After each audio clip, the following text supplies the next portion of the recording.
इनको इनके सेल में डाल दो।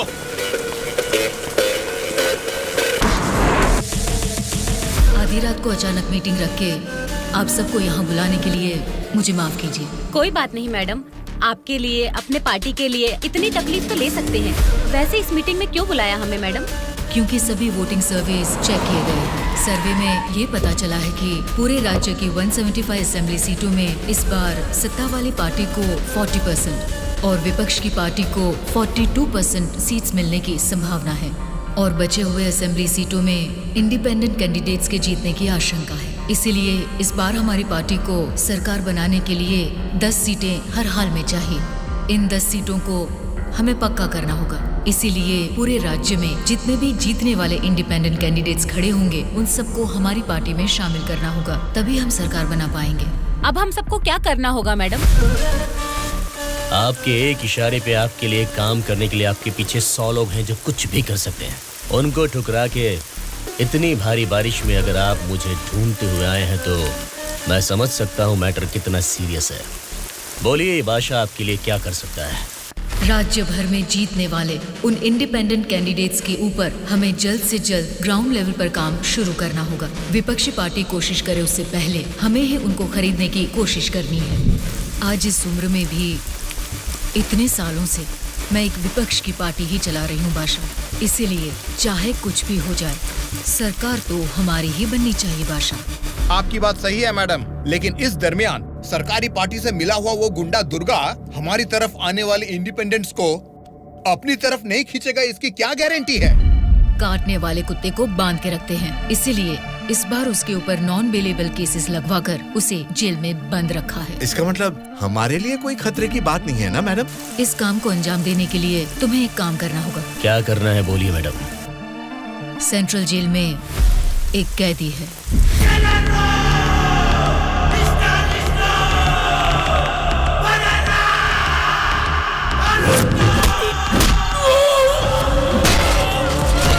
आठ 10 आदमियों को जेल भेजकर उसे मरवाना होगा।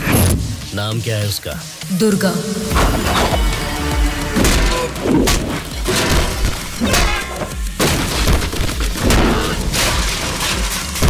He is the most dangerous animal.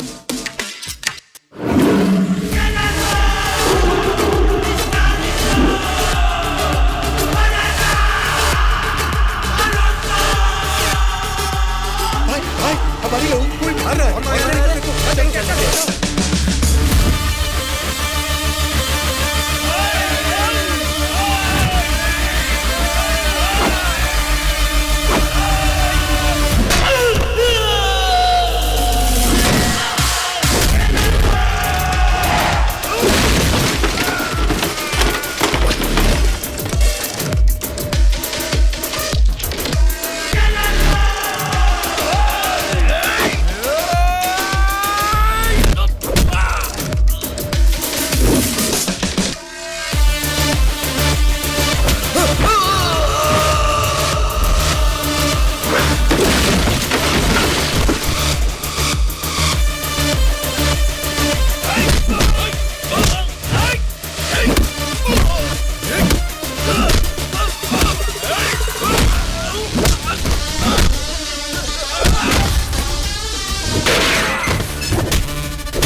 आप उसे मुझ पे छोड़ दीजिए मैडम, मैं देख लूंगा। ये जेल है, कोई पबजी खेलने का ग्राउंड नहीं, समझ गया? बोल क्यों नहीं रहा है? क्यों मारा उन लोगों को? नजरें नीची करो। कायदे में रहोगे तो फायदे में रहोगे मुन्ना, नहीं तो मेरे बारे में तुम जानता नहीं हो, सीधे तिहाड़ जेल में फेंक दूंगा। ए, तुम लोग क्या देख रहे हो? इसे ले जाके सेल में डाल दो। जेलर साहब। क्या हुआ बादशाह, बात क्या है? मैं अपने 10 छोकरों को आपके जेल भेज रहा हूँ। इस बार किसे टपकाना है? दुर्गा नाम है उसका।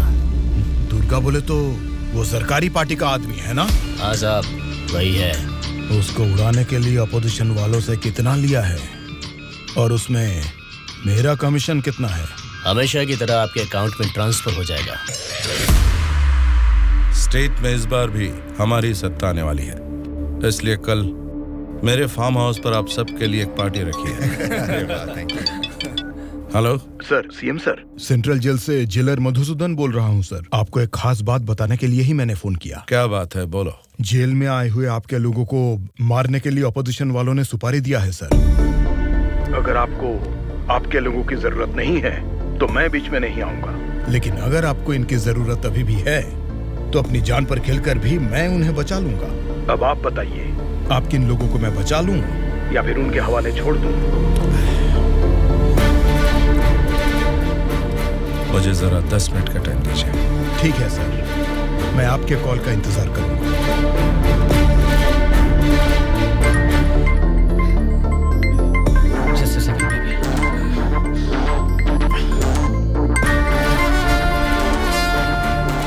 हेलो मामा, बोलिए। जेल में दुर्गा को उड़ाने के लिए ऑपोजिशन वाले प्लान कर रहे हैं।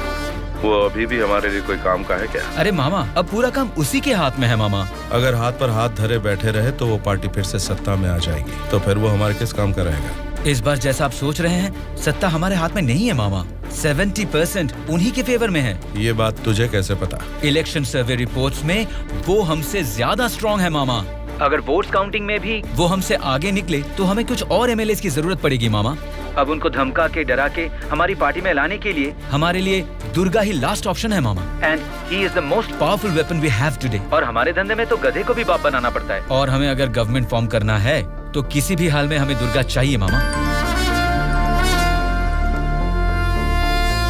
इलेक्शन रिजल्ट जब तक डिक्लेयर नहीं होते, जेल में मेरे आदमी का बाल भी बांका नहीं होना चाहिए। वो सब आप मुझ पर छोड़ दीजिए, मैं देख लूंगा। लेकिन आपके आदमियों को प्रोटेक्ट करना है तो बहुत बड़ा अमाउंट खर्च हो सकता है सर। वो मैं देख लूंगा।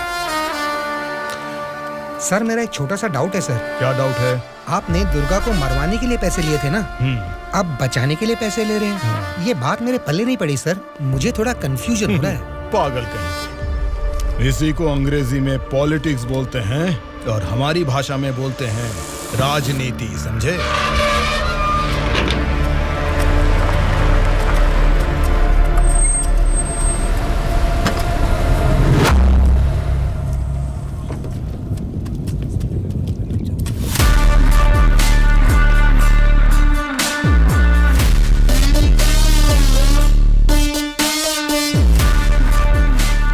ये लोग फिर से जेल में आ गए ना। अब लगता है जेल में कोई बड़ा कांड होने वाला है।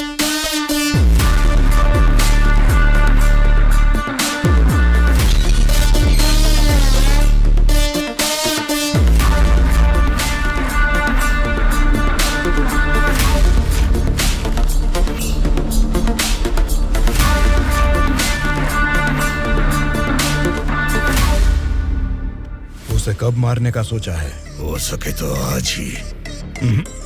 आज छोड़ देना, कल विजिटिंग आवर्स है, मुमकिन नहीं होगा। परसों मारने का प्लान बनाओ। ठीक है फिर। लेकिन एक बात अच्छी तरह से समझ लो, दुर्गा को मारने के लिए मैं तुम लोगों को आधे घंटे का टाइम दे सकता हूँ। आधे घंटे में ही काम निपटाना होगा, और अगर नहीं मार सके तो उसे दोबारा मारने का मौका नहीं मिलेगा। जाओ।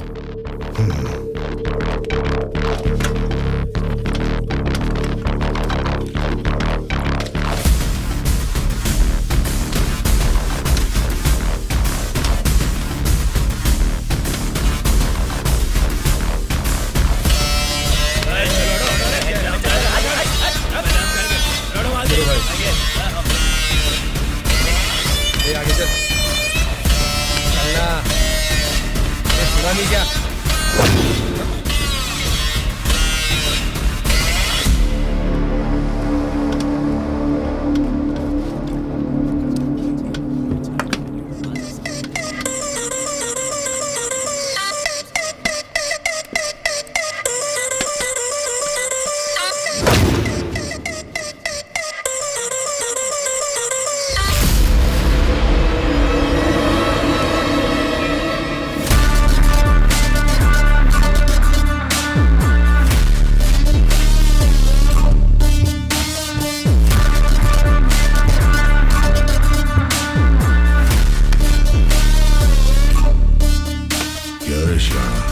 तभी मेरे आदमी को घूर के देख रहा था ना, अब मुझे भी देख ले एक बार। ए, बहरा है क्या? आंखें निकाल कर गोटियां खेलूंगा। ए, बोलना। तेरे से बात करे ला रे, समझ में नहीं आता भाई क्या बोल रहा है। ए, देखना, एक बार देख मुझे।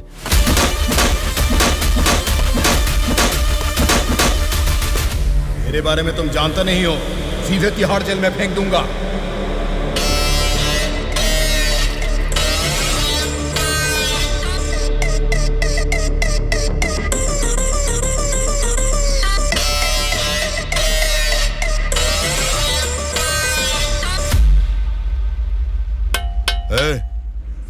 तुझसे मिलने कोई आया है, मिल ले।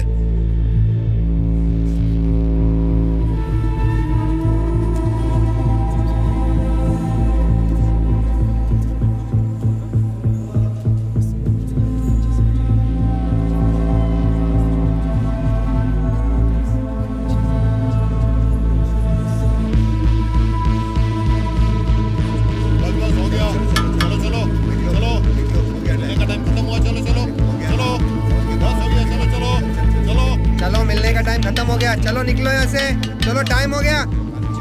चल शिवा तू निकल, मैं बाद में ध्यान रख अपना।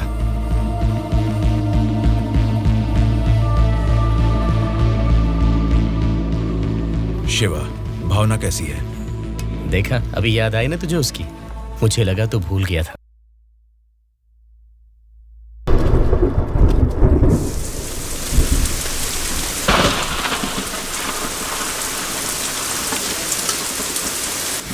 दुर्गा वॉशिंग एरिया में है, बिना गड़बड़ किए उसे टपका देना।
देख क्या रहे हो? इनको इनके सेल में डाल दो।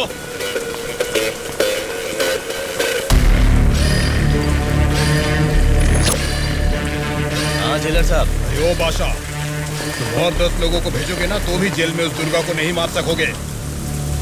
क्या हुआ जेलर साहब? क्या हुआ है? तुमने जिन 10 लोगों को भेजा उन्हें उसने कुत्ते की तरह पीटा। मुझे तो लगता नहीं है उनमें से एक भी जिंदा बचेगा। आइंदा जेल के अंदर ऐसी बचकानी हरकत मत करना। जेल के बाहर ही निपटाओ। प्लानिंग जेल के बाहर करो। रखो फोन।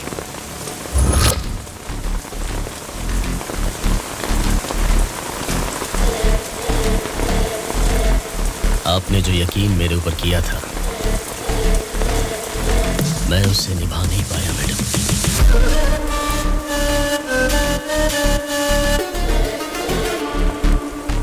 आप ये गन लीजिए मैडम। इस गन से मुझे अभी इसी वक्त यहीं पे मार दीजिए, नहीं तो मुझे एक और मौका दीजिए। मैं खुद जेल में जाकर उस दुर्गा को मारूंगा।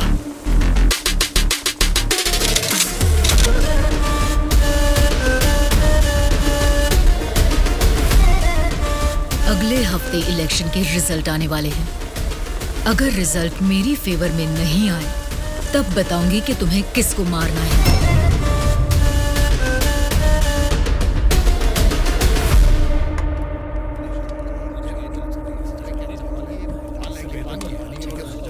मेरा नाम दुर्गा है। सूर्या। कल मुझे बचाने के लिए थैंक्स।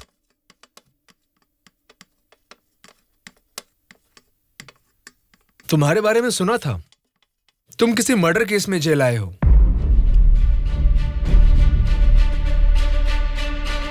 सूर्या, अगर तुम मेरे साथ काम करना चाहते हो तो कहो, मैं तुम्हें इस जेल से बाहर निकाल सकता हूं और तुम्हारे ऊपर जितने केसेस हैं वो सब मिटा सकता हूं। वो कैसे? मेरी सरकार में अच्छी जान पहचान है। अगर तुम हमारे साथ काम करना चाहते हो तो कहो, हमारी पार्टी सत्ता में आते ही तुम्हारे ऊपर से सारे केसेस हटवा दूंगा। तुम सच में मेरे ऊपर से वो केस निकलवा दोगे तो मैं तुम्हारे साथ मिलकर कुछ भी करने के लिए रेडी हूं। तो आज से हम दोनों फ्रेंड्स।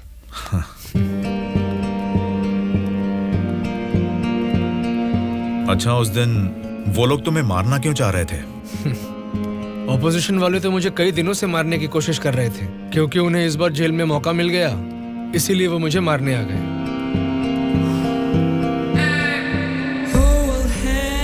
अगर उस दिन वो लोग तुम्हें मार देते तो? क्या होता? जेल में तुम्हारे जैसे अच्छे फ्रेंड को खो देता।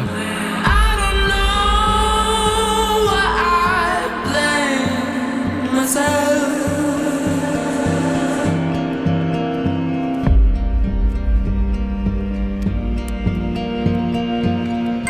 it, baby. श्योर। हेलो, मैं दुर्गा बोल रहा हूँ। बोलो दुर्गा। यहाँ जेल में मैं एक आदमी से मिला। किसी छोटे मोटे मर्डर केस में अंदर आया है, लेकिन उसकी हिम्मत अलग ही लेवल की है भाई। वो तो ठीक है, लेकिन क्या वो हमारे काम आएगा? बेशक वो हमारे काम आएगा भाई। ठीक है, इस बार इलेक्शन रिजल्ट्स अगर हमारे फेवर में नहीं आए तो तुम्हें बाहर आना पड़ेगा। ठीक है भाई। तब मैं मामा से बात करके तुम्हारे साथ उसको भी बाहर लाने का प्लान करूंगा।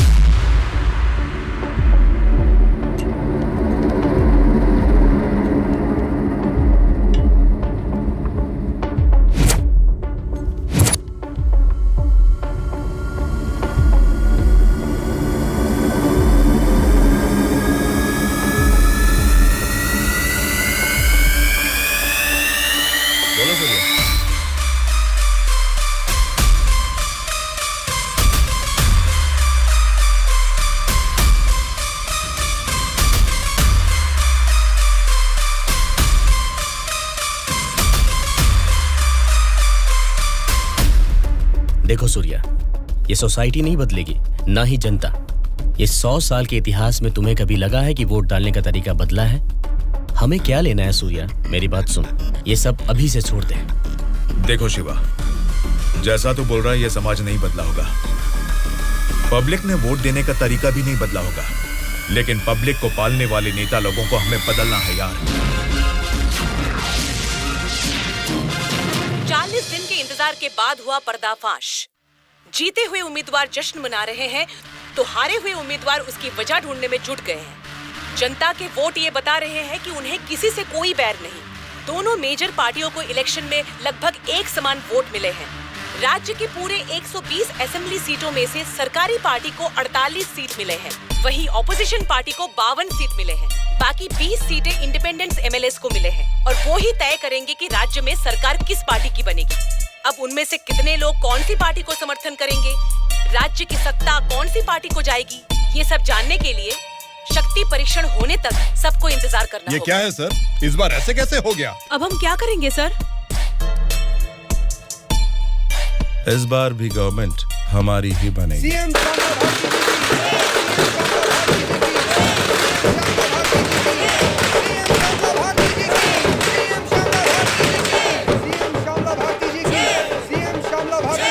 मैडम, इस बार सरकारी पार्टी से आपकी पार्टी लीड में है, इस बार में आपका क्या कहना है? जनता को अब हमारे ऊपर यकीन आ गया है, इसलिए इस बार हमारी पार्टी लीड में है।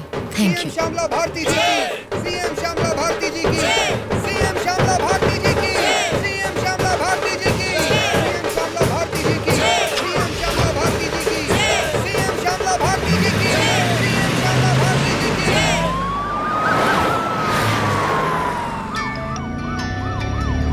मैडम, सीएम राम मोहन राव जी का फोन आया है। बोलिए एक्स सीएम राम मोहन राव जी, कैसे लगे आपको इस बार के इलेक्शन के नतीजे? इस बार 4 सीट आपको ज्यादा मिली है, ऐसा सोचकर ये मत समझिए कि जीत आपकी हुई है। मिस श्यामला भारती जी, आपको सरकार बनाने के लिए आपकी पार्टी का और 10 एमएलएस की जरूरत है। अगर 10 एमएलएस को खरीद लिया तो भी 10 दिन के अंदर शक्ति परीक्षण के लिए उनका वहाँ होना बहुत जरूरी है। तो जाहिर है कि आपकी पार्टी को मेरी पार्टी से भले 4 सीटें ज्यादा आई है या मेरी पार्टी को 4 सीटें कम आई है, तो भी आखिर में असेंबली में आपकी जगह हमेशा की तरह विपक्ष में ही रहेगी। ये बात मत भूलिएगा मिस श्यामला भारती जी। ठीक है राम मोहन राव जी, इस बार संसद में हम विपक्ष में रहेंगे या आप विपक्ष में रहेंगे, देखते हैं। Good luck.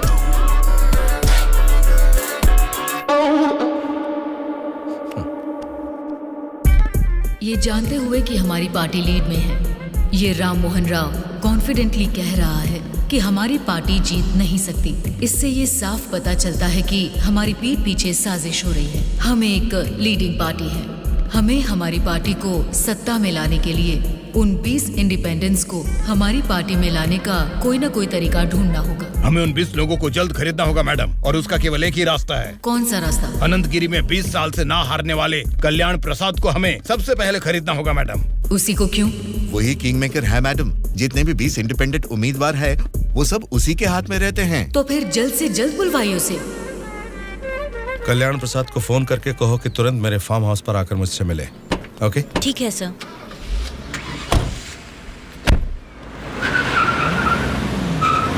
लगता है सब लोग आ गए हैं। तेरी वजह से ही लेट है। हाँ रुको रुको। नमस्कार मैडम।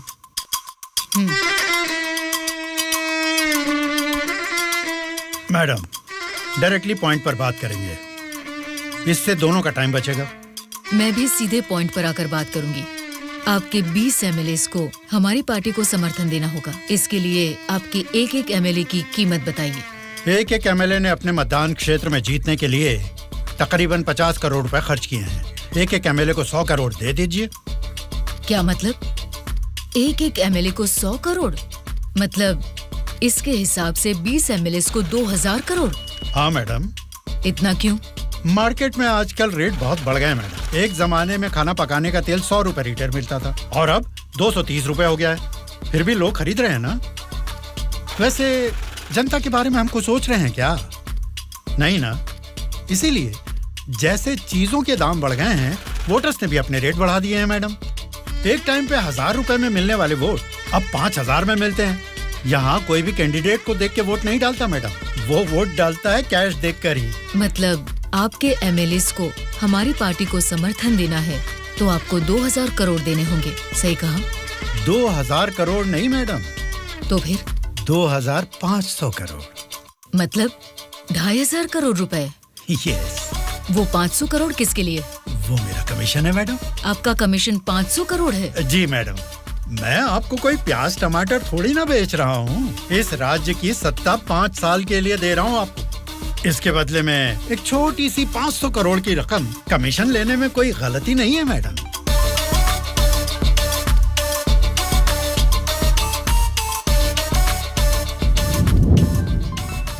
सत्ताधारी पार्टी का phone.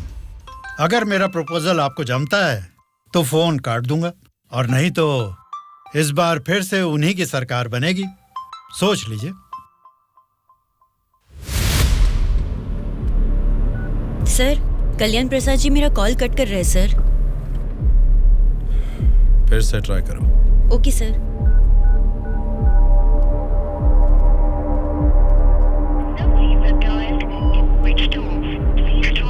Sir, phone switch off आ रहा है सर।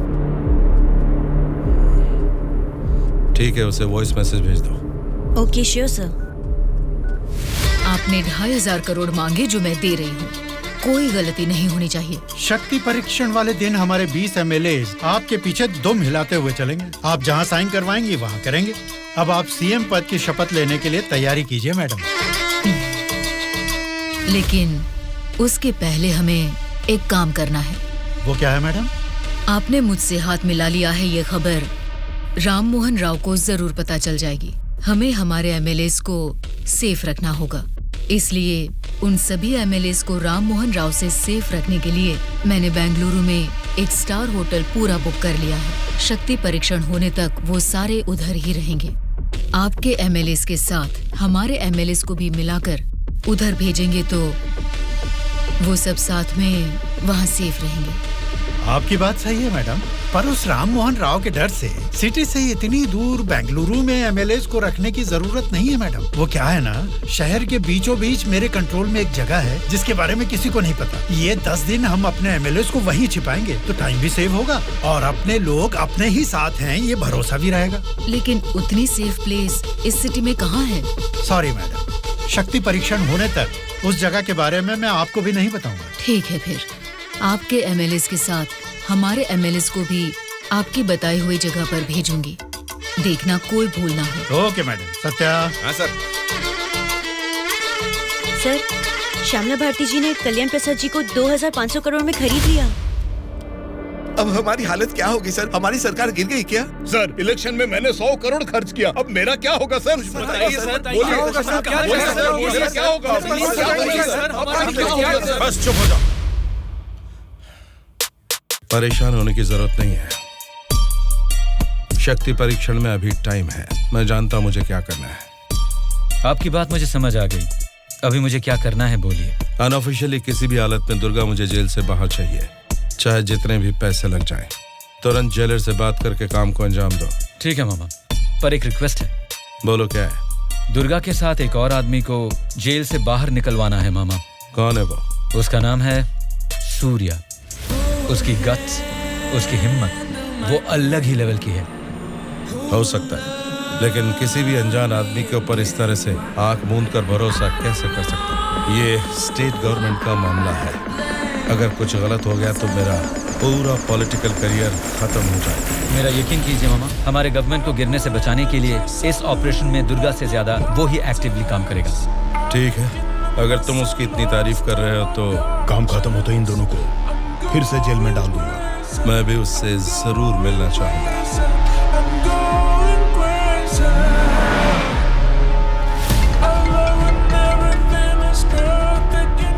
हेलो मैडम, मुझे आपको एक इन्फॉर्मेशन देनी है। हाँ बोलिए। जेल से दुर्गा भाग गया है, अपने एमएलए को संभालिए।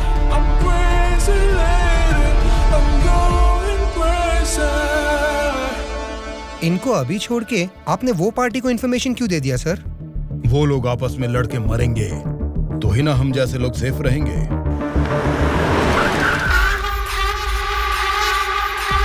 आज रात यहीं पे रुकना। कल सवेरे 8 बजे मामा से मीटिंग हो सकती है। कॉल आते ही यहाँ से निकल जाना। मैडम, कल रात ही मैंने अपने सभी लोगों को सेफ जगह पर शिफ्ट किया है और यहाँ वो सारे लोग बहुत ही एंजॉय कर रहे हैं। वो ठीक है, पहले मेरी बात सुनिए। बोलिए मैडम। सरकारी पार्टी वाले जेल से उस दुर्गा को बाहर लेकर आए हैं, ये इन्फॉर्मेशन आई है। मैं नहीं जानती तुम क्या करोगे। हाँ? लेकिन हमारे सभी एमएलए सेफ रहने चाहिए। मैडम, दुर्गा जैसे 10 लोग भी जेल से बाहर आ जाए ना, तो भी हमारे एमएलए कहाँ है पता लगाना मुश्किल है। फिर भी सामने वाली पार्टी प्लान कर रही है तो इसका मतलब हमें संभल के रहना है। आप टेंशन मत लीजिए, शक्ति परीक्षण होने तक उनको ही नहीं, आपको भी आपके एमएलए कहाँ है पता नहीं चलेगा। ऐसा प्लान किया है। ठीक है, जो भी करो संभाल कर। इलेक्शन रिजल्ट के बारे में इस बार भी मेरा अंदाजा गलत निकला। लगता है सत्ता हाथ से जाने वाली है। तुम दोनों को क्या करना है ये तुम सोचो, चाहे जितने पैसे खर्च हो जाएं। लेकिन उस श्यामला ने जिन 20 इंडिपेंडेंट एमएलएस को खरीदा है वो किसी भी तरह मुझे चाहिए। तुम लोगों का क्या प्लान है? बताओ क्या करोगे? उन सबको किडनैप करेंगे सर। किडनैप? हाँ सर। 20 एमएलएस को किडनैप करना तुम्हें स्कूल के बच्चों को किडनैप करने के जैसा लग रहा है क्या? 20 एमएलएस नहीं सर, ऑपोजिशन एमआईयू को मिलाकर पूरे 72 एमएलएस हैं सर। क्या 72 लोग? आपकी पार्टी से जीते हुए 48 एमएलएस के साथ पूरे 120 एमएलएस को आपके बेंगलुरु वाले फार्म हाउस में बिना बंदी बनाए इस बार आप सीएम नहीं बन सकते हैं सर। ऑपोजिशन एमएलएस तक तो ठीक है, लेकिन हमारे एमएलएस क्यों? वो तो हमारे ही लोग हैं ना। राजनीति में सब कुछ हो सकता है सर, सब कुछ जायज है। सत्ता का पलड़ा जिस तरफ है वो उस तरफ चले जाएंगे। यहां जीतने से ज्यादा सत्ता जरूरी है सर। अभी की सिचुएशन में अपने एमएलएस को हमें ही बचाना है सर, इसलिए हमें उनके साथ हमारे एमएलएस को भी बंदी बनाना ही होगा सर। तुम्हारा प्लान सुनने में तो ठीक ही लग रहा है, लेकिन ऑपोजिशन एमएलएस को किडनैप कैसे करोगे? यह मुमकिन है क्या? सत्ता की जंग हर कोई जीतना चाहता है, पर जीत सिर्फ एक की ही होती है और उसी को वीर कहते हैं। मैंने आपको जिसके बारे में बताया था ये वही है सर। तो जरा बताओ कि शुभ काम का मुहूर्त कब है? इस शुक्रवार को ही आपके सभी एमएलएस को बस में बिठा के दुर्गा को सौंप दीजिए। दुर्गा उनको बेंगलुरु हाईवे के एक ढाबे पर लेकर आएगा। इसी बीच ऑपोजिशन के सभी एमएलएस को किडनैप करके लाने का जिम्मा मेरा होगा।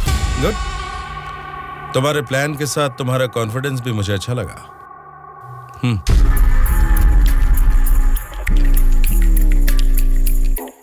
इस बैग में 2 करोड़ है। इसे सिर्फ एडवांस ही समझो। जैसा सोचा है, अगर काम वैसा ही हुआ तो तुम्हारे ऊपर जितने भी केस हैं उनको हटाने के साथ ही इस तरह के कई बैग्स तुम्हें मिलेंगे। इस बार भी आप ही सीएम पद की शपथ लेंगे, उसके लिए तैयार रहिए।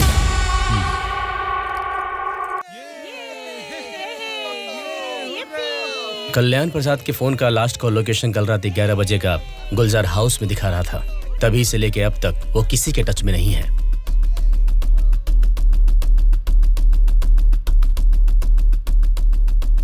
तो फिर वो पक्का गुलजार हाउस में ही है। हाँ बोलो। मैडम, आपके लिए एक बैड न्यूज है। गुलजार हाउस में ठहरे हुए आपके सभी एमएलएस को सत्ता वाली पार्टी के लोग किडनैप करने की कोशिश कर रहे हैं। आप फौरन उनको वहां से कहीं और शिफ्ट करवाइए, नहीं तो सीएम नहीं बन पाएंगी। लेकिन तुम कौन हो? आपका हितैषी हूं।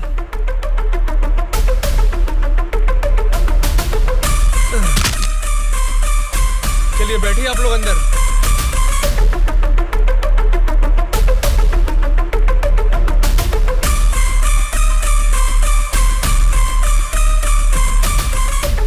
बोलिए मैडम।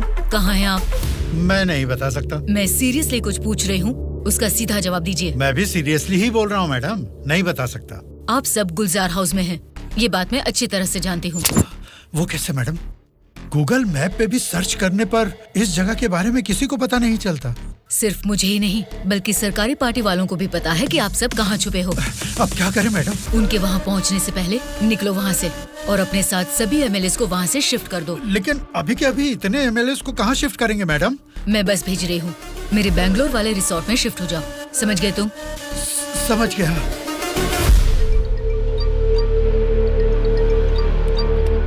जी मैडम। बादशाह, तुम्हें मेरा एक काम करना होगा। बोलिए मैडम। हमारे सभी एमएलएस को हम अर्जेंटली एक बस से बैंगलोर रिसोर्ट में शिफ्ट कर रहे हैं। हमारी बस सेफली बैंगलोर पहुंचे तब तक तुम्हें उसे फॉलो करना है। ठीक है मैडम। तुरंत अपने आदमियों के साथ बैंगलोर हाईवे पर वेट करो। Okay madam.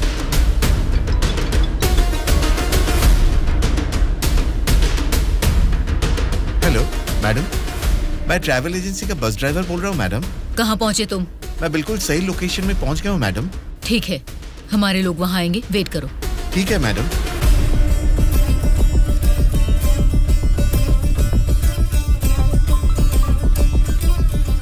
हाँ बोलिए मैडम।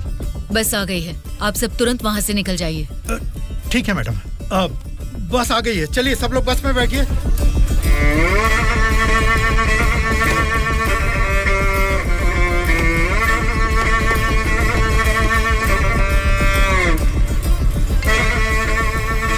मैडम, सब लोग बस पे चढ़ गए मैडम। अभी निकल सकते हैं क्या मैडम? Okay madam. बोलो सूर्या। दुर्गा, हमारा प्लान सक्सेस हुआ। अब सभी एमएलएस मेरे कब्जे में हैं। तुम हाईवे के ढाबे पे वेट करो, मैं अभी पहुंचता हूँ।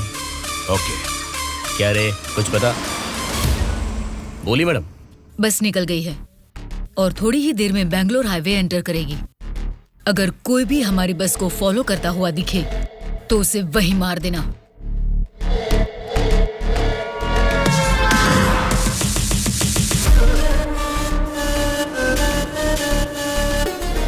मैडम, हमारे एमएलएस की बस अभी सामने से क्रॉस हो गई है। तुम ध्यान से हमारी बस को फॉलो करना, ठीक है? ठीक है मैडम। ए चलो रे।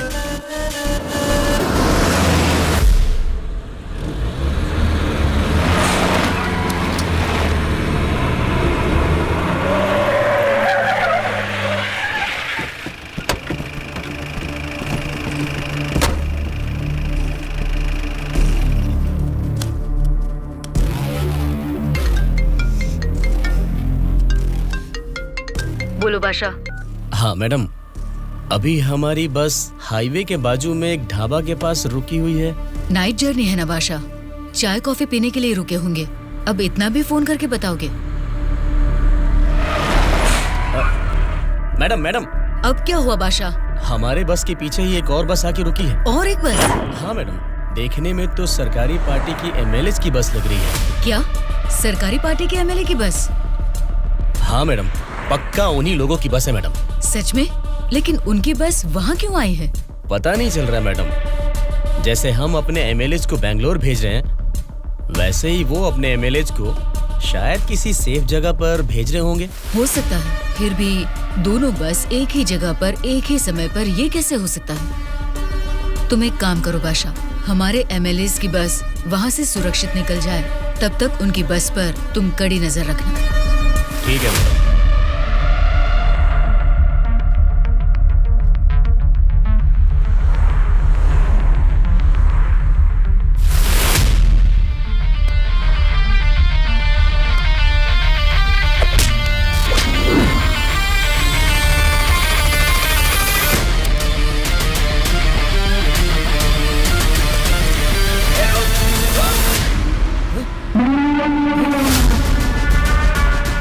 बोलो बादशाह। हमारे बस ड्राइवर ने सरकारी पार्टी के बस ड्राइवर दुर्गा को मार के उनकी बस को भी हमारे बस ड्राइवर ही ड्राइव करके ले जा रहे हैं मैडम।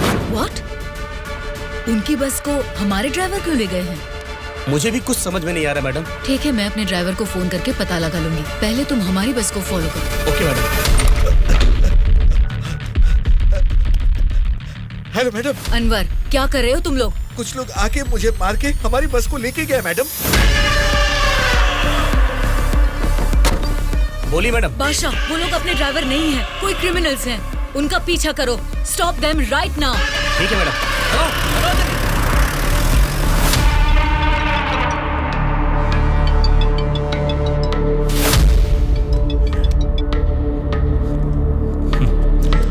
बोलिए श्यामला जी, इस वक्त कैसे याद किया? बड़े रिलैक्स्ड मूड में लग रहे हैं आप। एक शॉकिंग न्यूज सुनाऊं आपको? बताइए, क्या है वो? अभी तक मैंने सोचा कि संसद में आपके और मेरे बीच में स्पर्धा है, लेकिन हमारी इस स्पर्धा में किसी तीसरे ने एंट्री ली है। उसने क्या किया है, अगर ये आपको बताऊंगी तो बहुत बड़ा झटका लगेगा। वो तीसरा कौन है और उसने क्या किया है, ये आप बताएंगी, तभी तो पता चलेगा कि मुझे बड़ा झटका लगेगा या नहीं। जेल में से आपने एक जानवर को बाहर निकलवाया मिस्टर राव। उस जानवर को मारकर उस तीसरे ने हमारे एमएलए के साथ आपके एमएलए को भी किडनैप करके वहाँ से भाग गया है मिस्टर राव। अगर मुझे पता चला कि उस तीसरे और आपके बीच में कुछ कनेक्शन है, तो मेरी एक बात याद रखना, आपका पॉलिटिकल करियर मैं पूरी तरह से बर्बाद कर दूंगी मिस्टर राम मोहन राव।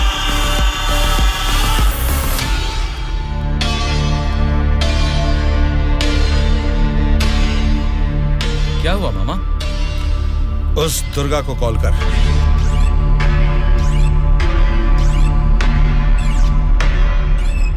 वो फोन नहीं उठा रहा है। उसके फ्रेंड को कॉल कर।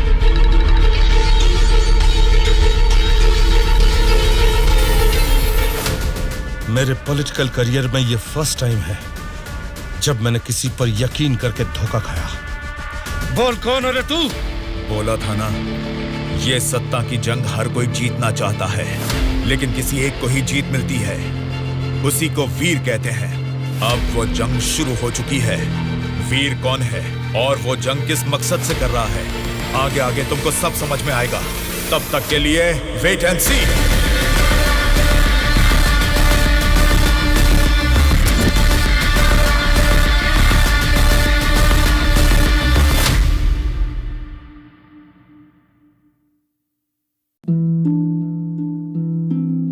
मैंने कब सोचा था मेरी जिंदगी यूं बदल जाएगी। सब कुछ इतना अच्छा था, एक अच्छा पति, 2 प्यारे बच्चे, लेकिन तंबाकू ने सब कुछ बदल दिया।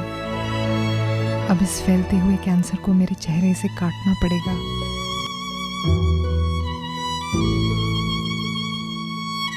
कुछ भी पहले जैसा नहीं होगा।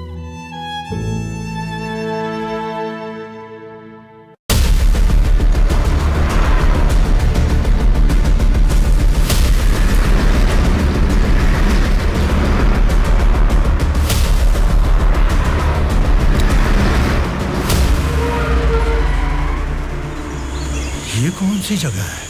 बेंगलुरु रिसोर्ट बोले थे। गलती से किसी और रूट में तो नहीं आ गए? घना जंगल लग रहा है ये तो।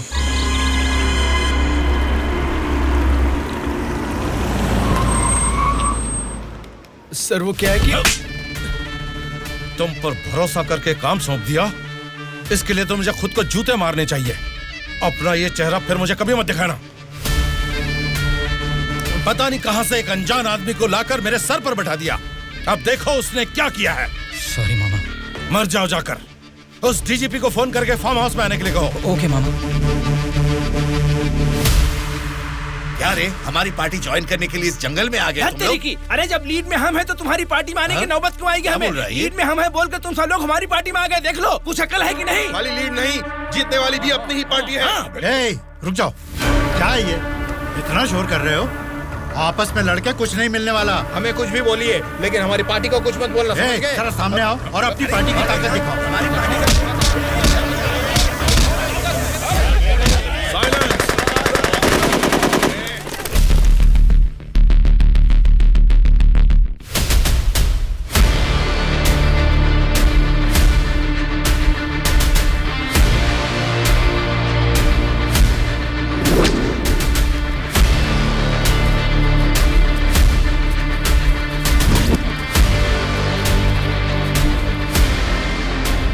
क्या सोच रहे हो? जैसे जी में आ रहा चिल्ला रहे हो, अपनी मर्जी से आपस में लड़ रहे हो। ये तुम्हारी असेंबली नहीं है, ये जंगल है। मेरा जंगल, मेरा जंगल, मेरा जंगल। यहाँ कोई स्पीकर नहीं होगा, माइक नहीं होगा, ना ही वॉकआउट होगा। हम सब हाईवे से तकरीबन 250 किलोमीटर की दूरी पर घने जंगल में हैं। बेटा, तुम लोग नक्सलाइस्ट हो, माओइस्ट हो, टेररिस्ट हो, कौन हो बेटा तुम लोग? वो सब कहां से पैदा हुए हैं?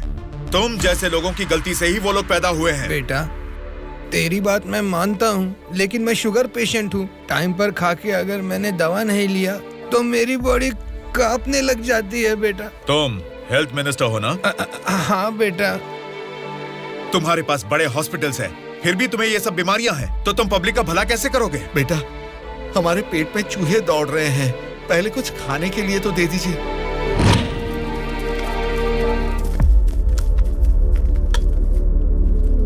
ये क्या खाना है? ये तो जेल के खाने से भी बदतर है। क्यों रे? तेरी राशन की दुकान में यही चावल तो बिकता है, फिर वो लोग कैसे खाते होंगे, कभी सोचा है?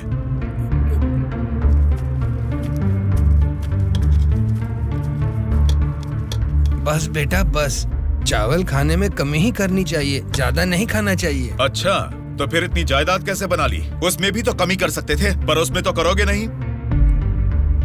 देखो बेटा, तुम्हारी बातें और करतूतें तो कमाल की हैं, लेकिन कमी है तो बस चेहरा नहीं दिखाया तुमने। जरा वो भी दिखा दो। तुझसे देखा नहीं जाएगा। बाप रे, इतना डरावना है तुम्हारा चेहरा? तो फिर देखो। हाँ तो फिर दिखाओ ना।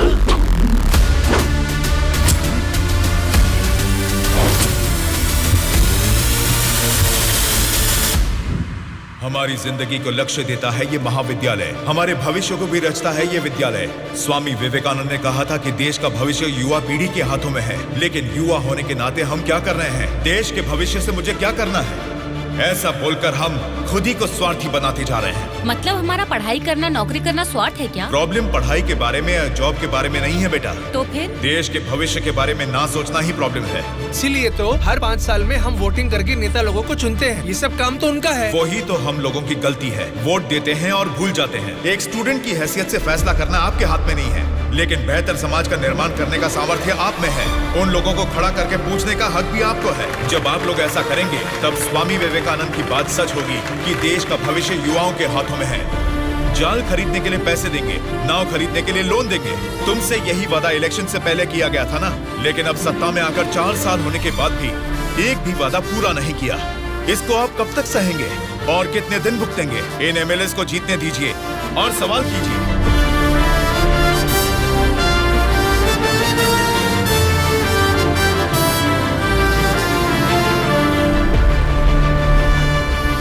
18 साल की उम्र होने होने के बाद ही हमारे देश में मतदान का हक क्यों दिया जाता है जानते हो? ताकि हम एक सही नेता को चुन सके। लेकिन हम क्या कर रहे हैं? हम बिना सोचे समझे और उनसे पैसे लेकर वोट डाल रहे हैं। अगर ऐसा ही चलता रहा तो कल को आपके बच्चे और फिर उनके बच्चे, हर किसी को इसी तरह की परेशानी होगी। हमें अब बिना सोचे समझे और पैसे लेकर वोट डालने की इस प्रथा को खत्म करना ही होगा। और अगर हमने ऐसा नहीं किया तो सबका नाश निश्चित है। आने वाली पीढ़ी को हम ये बताएंगे कि वोट की जो ताकत है उससे सरकार बदल सकते हैं। जनता की सच्चाई स्टूडेंट सर, आजकल जनता के सामने समाज के बदलाव की बातें करते रहते हैं सर। आजकल ये फैशन हो गया है सर। ठीक है। हाँ? उसके भाषण की वजह से अपनी इमेज डैमेज नहीं होनी चाहिए। सर, हमें उनकी परवाह नहीं करनी चाहिए। वो लोग कुछ प्रॉब्लम नहीं करेंगे सर। अपने किसी आदमी को बोलो इन पर जरा नजर बनाए रखे। Okay sir. दिल्ली से आते ही इनके बारे में कुछ करेंगे। क्या बताऊं बेटा, इस गांव की समस्या वैसे की वैसी ही है। हमारी समस्याओं को सुनने के लिए कोई वार्ड मेंबर नहीं आता है। सरपंच को तो देखा ही नहीं, कॉर्पोरेटर काम नहीं करता, और एमएलए के लिए क्या बताऊं, 4 साल पहले हमने उनको जिताया, वो तो ऐसे गायब हुए जैसे गधे के सर से सिंह। उनसे मिलने जाओ तो लात मार के भगा देते हैं।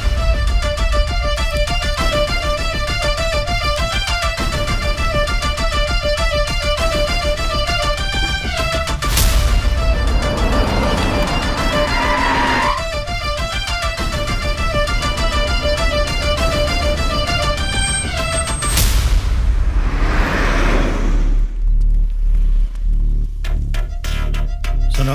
हाँ सर। हम बगल वाली स्टेट में गए थे ना? हाँ सर। तो ये यूएस गए थे, ऐसा फ्लेक्सी क्यों लगा है? हाँ सर। चलो लगे रहने दो सर। फोटो अच्छी है। लगाया किसने इसको? और कौन सर, वो स्टूडेंट्स ही हैं।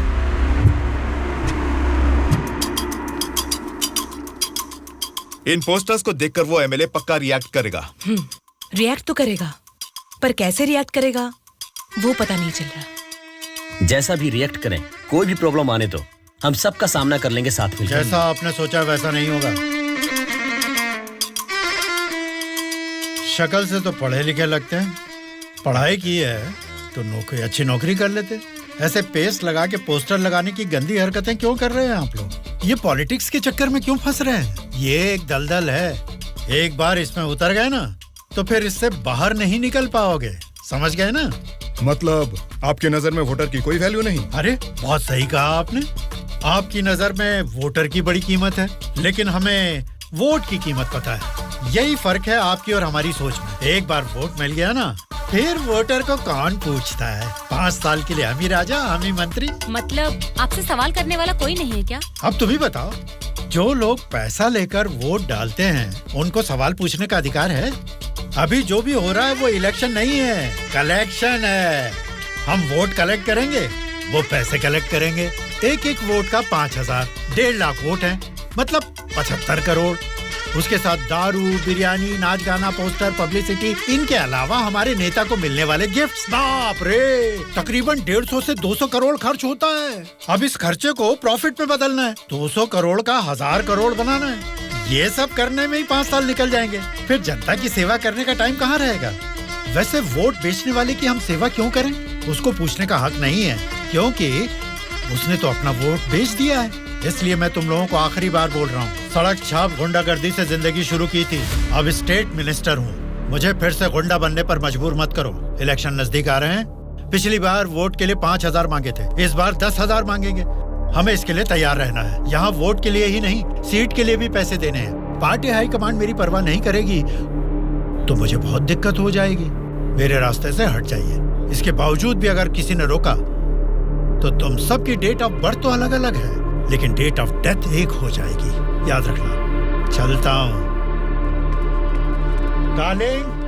डार्लिंग, सब अच्छा ही हुआ है। टी स्टेट का एडवांस दे दिया है। अगले महीने इलेक्शन है, उसके बाद रजिस्ट्री होगी। ऊटी टी स्टेट की तुम ही मालकिन हो। तुम्हारा सर देखो। आपकी नजर में वोटर की बड़ी कीमत है, लेकिन हमें वोट की कीमत पता है। एक बार वोट मिल गया ना, फिर वोटर को कौन पूछता है? 5 साल के लिए हम ही राजा, हम ही मंत्री। आज की ब्रेकिंग न्यूज, हम आपके सामने एमएलए कल्याण प्रसाद जी की बेईमानी का खुलासा करने वाले हैं। टीवी देखिए सर। जो लोग पैसा लेकर वोट डालते हैं उनको सवाल पूछने का अधिकार है। अभी जो भी हो रहा है वो इलेक्शन नहीं है, कलेक्शन है। तो तुम सबकी डेट ऑफ बर्थ तो अलग अलग है, लेकिन डेट ऑफ डेथ एक हो जाएगी, याद रखना।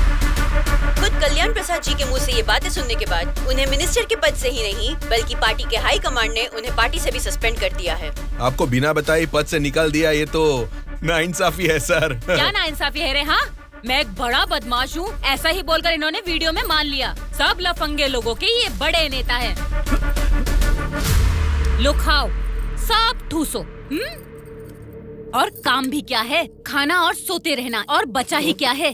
बाप रे बाप, कितने सपने दिखाए थे। ऊटी में टी स्टेट लूंगा, कर्नाटक में कॉफी स्टेट लूंगा, अगली इलेक्शन में जीतूंगा तो मैं होम मिनिस्टर बनूंगा, तुम होम मिनिस्टर की बीवी बनोगी, बाद में सीएम और मैं सीएम की बीवी। क्यों जी, तुम तो मुझे सीएम की बीवी बनाना चाहते थे, तुम तो खुद ही सीएम नहीं बन पाए। अभी देखो, नालायक की बीवी बनकर बैठी हूँ यहाँ पर। मैं सोच रही थी सीएम की बीवी बनने के लिए क्या करना पड़ेगा। देखते क्या हो जी, बताओ ना क्या करना है। बहुत बोल चुके हो, आप जाओ।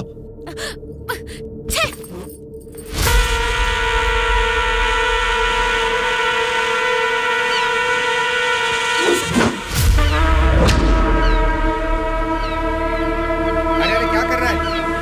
निकाल उसे। माफ कीजिए सर, अपने लोग हैं, मछली पकड़ना सीख रहे हैं, गलती से आपके ऊपर गिर गया। आप जाइए सर।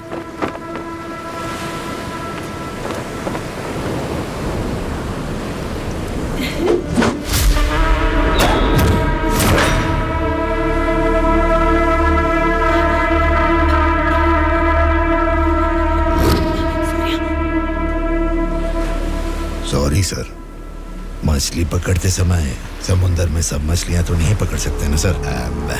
हमारे हाथ में आई हुई मछली पकड़ेंगे, गलत मत समझिए। अब जाइए।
किसने तुम सबको भेजा? बता, जल्दी बता।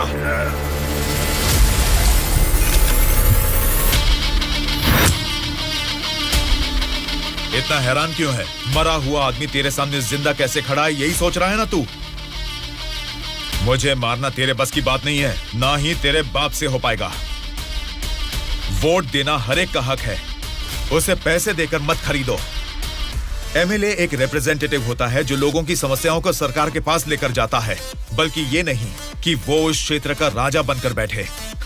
जस्ट एक कर्मचारी है। तुम सब कुछ भूल गए हो, इसलिए याद दिलाने के लिए पोस्टर्स लगाए, लेकिन तुम तो समझ ही नहीं पाए।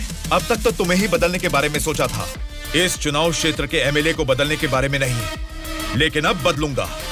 अगले इलेक्शन में चुनाव के लिए रेडी हो जाओ। अब की बार कलेक्शन नहीं, इलेक्शन होगा।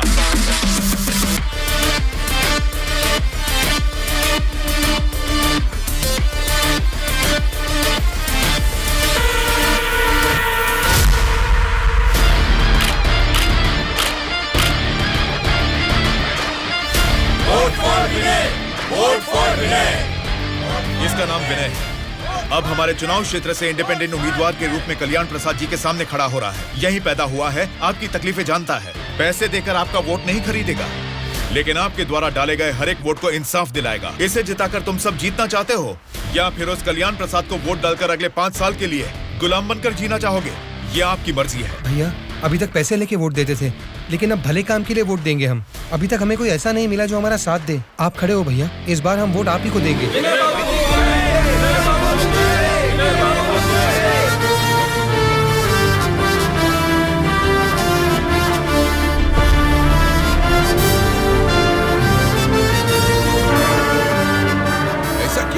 यहाँ आप लोग बैठकर ताश खेल रहे हैं और वहाँ आपके सामने दूसरा लीडर खड़ा हो रहा है। देखो, पैसे लेकर वोट डालने वाली जनता के रहते हैं, इनकी परवाह नहीं करनी है। आपका बोया हुआ पेड़ आपको ही छांव देगा। आपका डाला हुआ वोट भविष्य का फैसला करेगा। अब किसे वोट देना है ये आप ही तय कीजिए।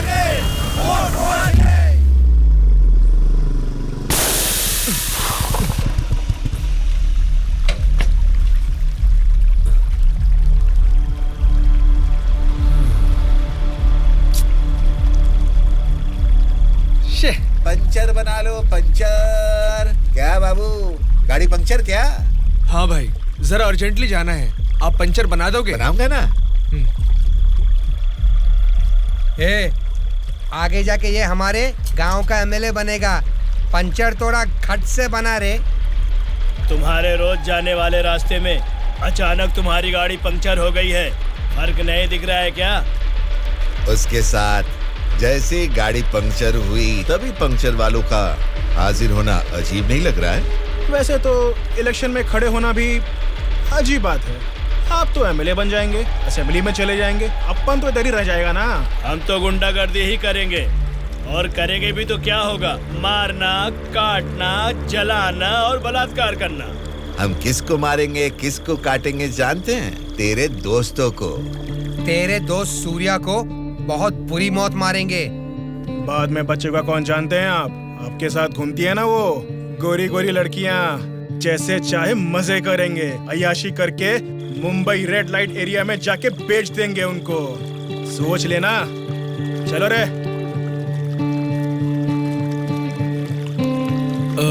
आप सबको कुछ बताना चाहता हूँ, लेकिन आप लोग गुस्सा मत होना। तो फिर तुम वो बात ही क्यों कर रहे हो जिससे गुस्सा है? अरे वो बात नहीं है। अरे तो अब बता भी दो ना। मैं ये इलेक्शन नहीं लड़ूंगा। What? ए, सच सच बताओ, क्या तुम्हें किसी ने डराया?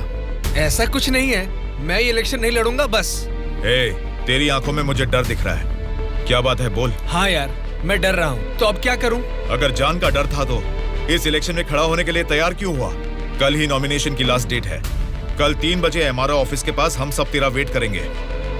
तू कल आ रहा है और नॉमिनेशन भी डालेगा। उल्टा सीधा बोलेगा तो इन सब के बारे में तो नहीं जानता, लेकिन मैं तुझे मारकर समुंदर में फेंक दूंगा। याद रखना, कल शाम को 3 बजे एमआरओ ऑफिस। ए चलो रे। विनय, कल हम तेरे लिए वेट करेंगे।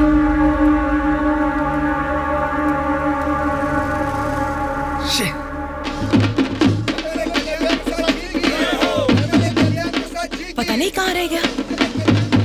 अपने आप को समझता क्या है वो? Phone is not reachable, message भी नहीं जा रहा।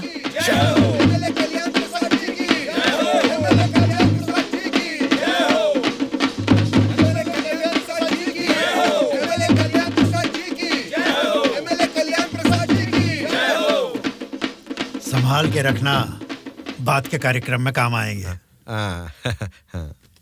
नमस्कार वोटर महाराज, आपके अनमोल वोट आप मुझे ही देंगे। देंगे ना? आप ही देंगे। अच्छा मुहूर्त निकलने से पहले नॉमिनेशन करके आता हूँ। नमस्ते।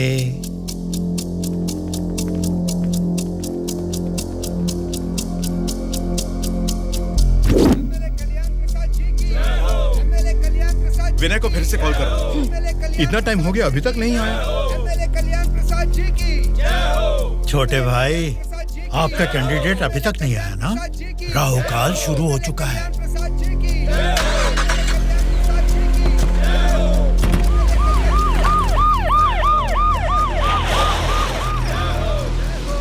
हम तुम्हें अरेस्ट करने आए हैं। हमें चलो बताते हैं।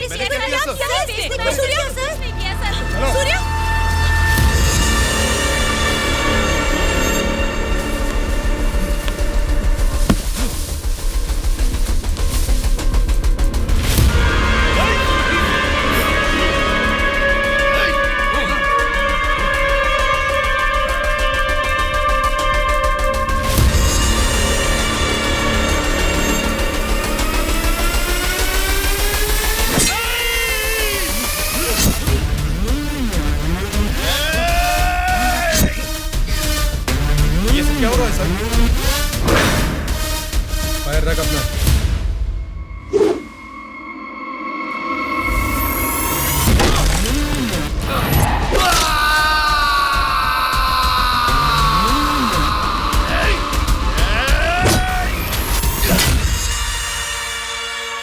पकड़ रहे इसे। सर ये सब क्या हो रहा है सर? हो रहा है नहीं, जो हुआ है वो बता रहा हूँ। पकड़ इसे।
इंस्पेक्टर साहब, छोटे भाई से कुछ बात करनी है। Okay sir.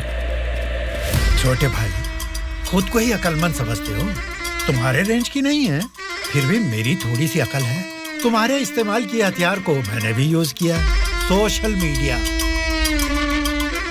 कल ही नॉमिनेशन की लास्ट डेट है। तू कल आ रहा है और नॉमिनेशन भी डालेगा। उल्टा सीधा बोलेगा तो, लेकिन मैं तुझे मारकर समुद्र में फेंक दूंगा। छोटे भाई, पॉलिटिक्स मतलब एक ऐसा समंदर जिस पे सफर के लिए शिप चाहिए या तो फिर बोट। तुमने खाली हाथ तैरना चाहा तो बीच समंदर में डूब जाओगे। तेरे जैसे नालायक को ही बोट और शिप की जरूरत पड़ती है, मुझे जरूरत नहीं है। मैं तुझे पीछा करके शिकार करके पकड़ूंगा, क्योंकि मैं एक शार्क हूँ, समझा? वो सही में शार्क निकला। पीछा किया, शिकार किया, और अब क्या करेगा? चलो यहाँ से। चलो चलो जल्दी चलो। निकलो। चलो जल्दी चलो। कुछ भी कहो यार, मौसम तो बहुत लाजवाब लग रहा है। पेट में बहुत गड़बड़ है, लगता है इधर ही बैठ के आ जाएगी। भाई इस उम्र में भी तू टाइम पे हल्का हो जाता है, मतलब तेरा हेल्थ तो एकदम सुपर है मेरे भाई।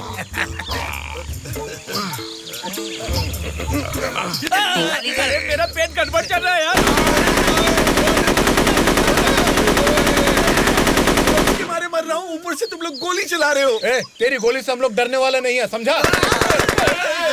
ठंडे ठंडे पानी से नहाना चाहिए, जाना है या नहीं? तू पागल हो गया क्या? कोई अपना लीज खुला छोड़ के नहाता क्या? मैं तो डर ही गया। मेरे लीज पे बुरी नजर डालता है। घर में बाप भाई है कि नहीं? अभी भी तेरा लीज जीतना ही है, एनाकोंडा नहीं बना पाया। तुम लोगों को लीच और एनाकोंडा में फर्क नहीं समझता है क्या? लीच हो या एनाकोंडा हो, बीन बजाने से भी कोई फर्क नहीं पड़ने वाला है। अरे इस जगह में बीन ठीक से नहाने भी नहीं देता है, ठीक से हल्का भी नहीं होने दिया, गोलियां पे गोलियां चलाया जा रहा है। ये क्या हाल हो गया हमारा? एक नहीं, दो नहीं, पूरे 120 एमएलएस को प्री प्लान तरीके से किडनैप करके ले गया है। मेरी समझ में नहीं आ रहा क्या करूं। ये सब मैंने किया है। ये बात अगर जनता या मीडिया को पता लगी तो इतने साल की मेहनत से बना मेरा पॉलिटिकल करियर बर्बाद हो जाएगा। आप फिक्र मत कीजिए सर, ये हम पर छोड़ दीजिए। किडनैपर से सारे एमएलएस को कैसे सुरक्षित लाना है ये मुझ पर छोड़ दीजिए। किरण सर, ध्रुवा कहाँ है पता करो और तुरंत मेरे ऑफिस में आने के लिए कहो, तुरंत। Okay sir. मैं चलता हूँ सर। मुझे बोलना, मुझे तो डर लग रहा है। बोलो ना, तुम ही बोलो। बेटा क्या है? आपके बारे में सब कुछ पता चल गया बेटा। सच में नाइंसाफी हुई है। मैं सच बोल रहा हूँ, लेकिन गलती तो उसने की है। फिर हम लोगों को यहाँ लेकर क्यों आए हो बेटा? चाहिए तो उसको अकेले रख लो और हम लोगों को छोड़ दो बेटा। ठीक है, तुम लोग कह रहे हो तो मैं तुम्हें छोड़ दूंगा। उससे पहले मैं तुम सबसे 3 सवाल पूछूंगा। अगर तुमने सही जवाब दिया तो मैं तुम सबको आज ही छोड़ दूंगा। पहला सवाल, आप में से सनी लियोन को कितने लोग जानते हैं? क्यों नहीं जानते सर, वो तो मेरी पसंदीदा फिल्म स्टार हैं। उसे देखे बिना मुझे नींद ही नहीं आती, समझे? दूसरा सवाल, पूजा हेगड़े को कितने लोग जानते हैं? पूजा हेगड़े का मैं बहुत बड़ा फैन हूँ बेटा। एक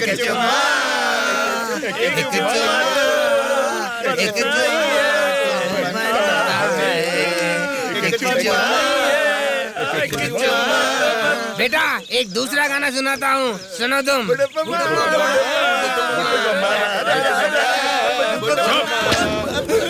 तीसरा सवाल, नारायण स्वामी को कितने लोग जानते हैं? भाई नारायण स्वामी ना, उनका व्रत मैं हमेशा रखता हूँ। तुम सनी लियोन को जानते हो? पूजा हेगड़े ने कितने एक्टर्स के साथ डांस किया ये भी जानते हो? लेकिन जनता के लिए अपनी जान भी कुर्बान करने वाले नारायण स्वामी को नहीं जानते। कौन है बेटा वो? कोई देवता है क्या? हाँ, देवता ही है, लेकिन मंदिर में रहने वाला देवता नहीं, जनता के दिल में रहने वाला देवता, नारायण स्वामी।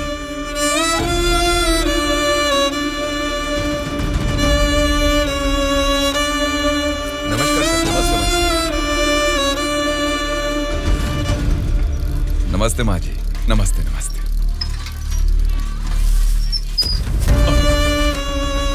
ये क्या किया बहन जी?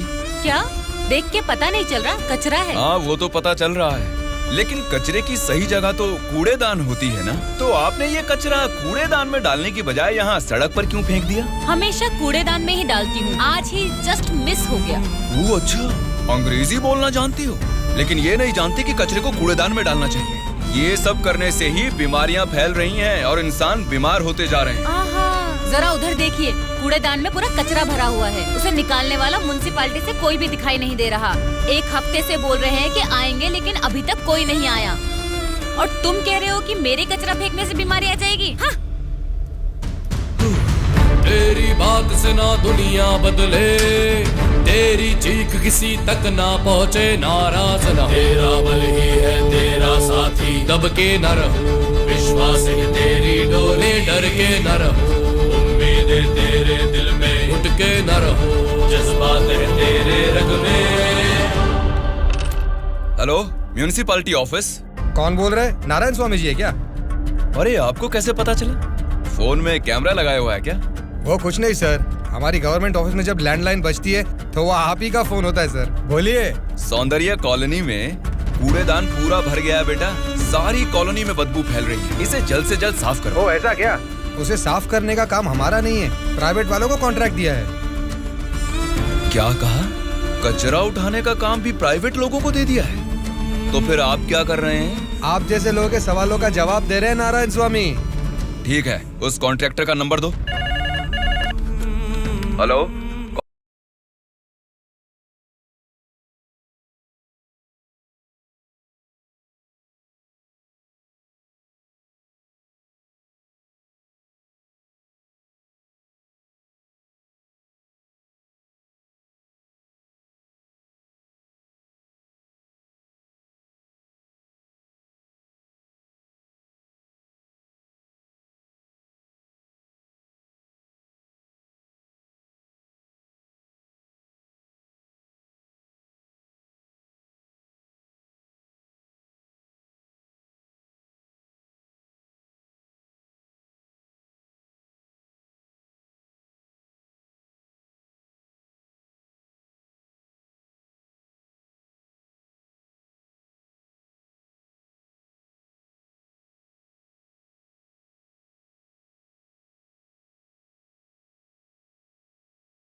हमेशा से यहीं पे सुसु करता हूँ। कल से यहाँ पर मत करना। सिर्फ कल ही नहीं करूँगा, परसों भी और आगे भी यहीं पे करता रहूँगा।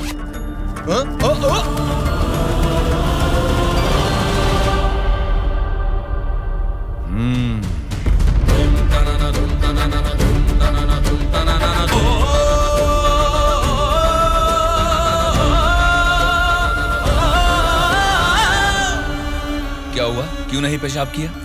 तुम अच्छे लड़के हो, इसीलिए नहीं कर पाए। ये एक बीज है। ऐसे क्या देख रहे हो? इसको फेंक दोगे तो मिट्टी में मिल जाएगा, लेकिन अगर इसे बो दोगे तो उसी मिट्टी को फाड़कर ये जल्द ही पौधा बन जाएगा। तुम इस बीज जैसे ही हो बेटा। ये बीज एक बड़ा वृक्ष बनेगा, खाने को फल देगा। अगर नहीं भी दे पाया तो कम से कम 10 लोगों को छांव देगा, बारिश लाएगा। अगर तुम इसे बो दोगे तो ये बीज बड़ा होके तुम्हारे बाद भी तुम्हारा नाम रोशन करेगा। अब इसे बोना है या फेंक देना है, तुम्हारी मर्जी है।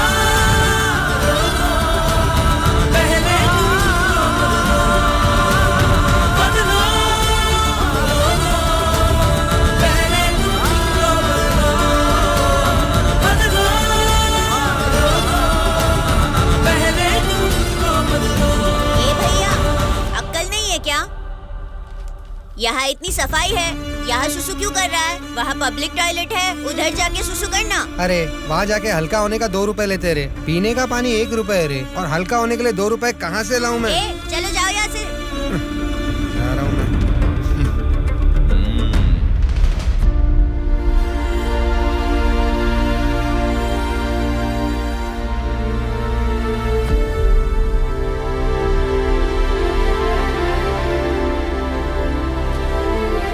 बेटा, राष्ट्रीय झंडे को उल्टा नहीं लगाते, गलत बात। राष्ट्रीय झंडे को ऐसे लगाते हैं, ऊपर केसरी, नीचे हरा। चलो झंडा फहराओ।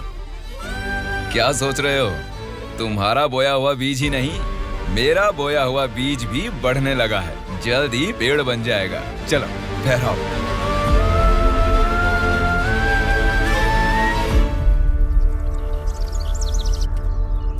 तुम्हारे माँ बाप कौन है? क्या करते हैं वो? मेरे माँ बाप गांजे का ना धंधा करते थे।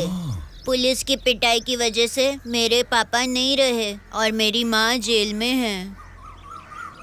तो मतलब तुम पढ़ते नहीं हो क्या? पहले पढ़ता था, मेरी माँ ने पढ़ाई बंद करवा के बोला कि गांजे के धंधे में लग जाओ, इसलिए उन्होंने मुझे स्कूल से भी निकलवा दिया। अब मैं स्कूल जाके नहीं पढ़ सकता। मैं पढ़ाऊंगा तो पढ़ोगी? हाँ पढ़ूंगा।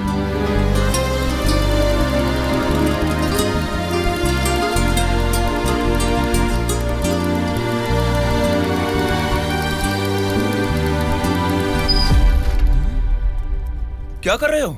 स्कूल के बच्चों को दारू बेचना गलत बात है, वो भी इतने छोटे बच्चों को। 18 से कम उम्र वालों को दारू नहीं बेचनी। पता है ना तुम कानून का उल्लंघन कर रहे हो। कौन मैं? कानून की आंखों पर तो पट्टी बंदी है। पट्टी निकालो और अपने पीछे जेब में डाल दो। सिगरेट की दुकान स्कूल के बाजू में हो सकती है, मेरी वाइन शॉप नहीं हो सकती। मैंने कानूनन लाइसेंस लेके ये शॉप यहाँ खोली है। वैसे ही धंधा नहीं होने से हम परेशान हैं, और तुम यहाँ आकर उपदेश देकर टाइम और धंधे की वाट लगा रहे हो। पढ़ाई करने वाले बच्चों को ही नहीं, पैसा मिलेगा तो दूध पीने वाले बच्चे को भी दारू बेचूंगा मैं, समझा तू? मेरा धंधा ही धर्म है। एक तो गलत काम कर रहे हो, ऊपर से चिल्ला रहे हो। हाँ चिल्लाऊंगा, क्या कर लेगा तू?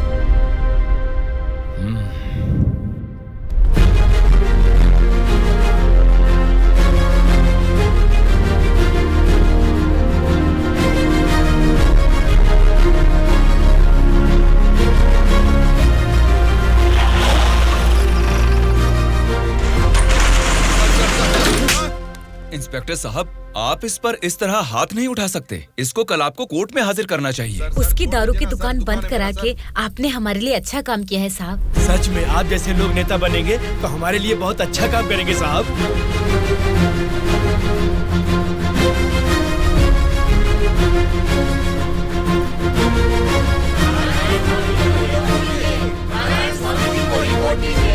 उस दिन जनता ने नारायण स्वामी को बहुत अच्छी मेजॉरिटी से जिताया था। जनता से इतना प्यार पाने के बाद उनके सुख दुख जानने के लिए वो हर एक चौखट पर गए। तभी उनको पता चला कि उनके क्षेत्र से गुजर रही गोदावरी नदी का पानी ना तो जनता को सिंचाई के लिए और ना ही पीने के लिए मिल रहा है। उन्होंने इस मामले को लेकर सरकार की नाकामियों के खिलाफ आवाज उठाई। उस चुनाव क्षेत्र की रेडियस कितनी है, वहाँ के भौगोलिक हालात क्या है, वहाँ के मौसम से कितनी बुआई करनी पड़ेगी जिससे किसानों को अच्छी पैदावार मिले, ऐसे बहुत सारे समस्याओं पर एक किताब ही लिखकर जनता के बीच में गए और उनसे बात की। सच कहूँ तो आज मैं नहीं जीता, बल्कि मुझे जिताकर आप सब ने लोकतंत्र को जिताया है। इस बदलाव से देश की राजनीति में एक नई शुरुआत होगी। मेरे हाथ में जो किताब देख रहे हैं, इसमें हमारे चुनाव क्षेत्र की कमियों, आप सभी की जरूरतों और उनको मैं कैसे पूरा कर सकता हूँ, इसमें मैंने ये सब लिखा है। आज से ये हमारे चुनाव क्षेत्र का संविधान है। मैं असेंबली में खड़े होकर आपकी इन सभी समस्याओं के लिए लड़ूंगा। मैं आने वाले 5 सालों में हमारे चुनाव क्षेत्र की गतिविधियां बदलने के लिए भरी असेंबली में पूरी सच्चाई के साथ लड़ूंगा और ये मेरा आप सबसे वादा है।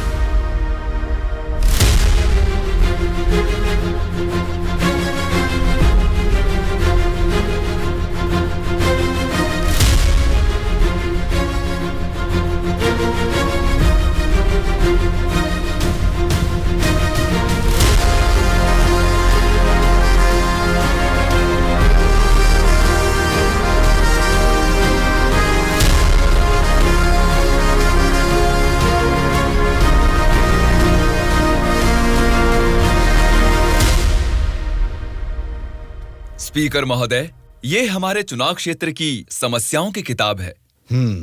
अगर मुझे थोड़ा सा समय मिल जाए तो मैं उन सभी समस्याओं से आपको रूबरू कराना चाहूंगा।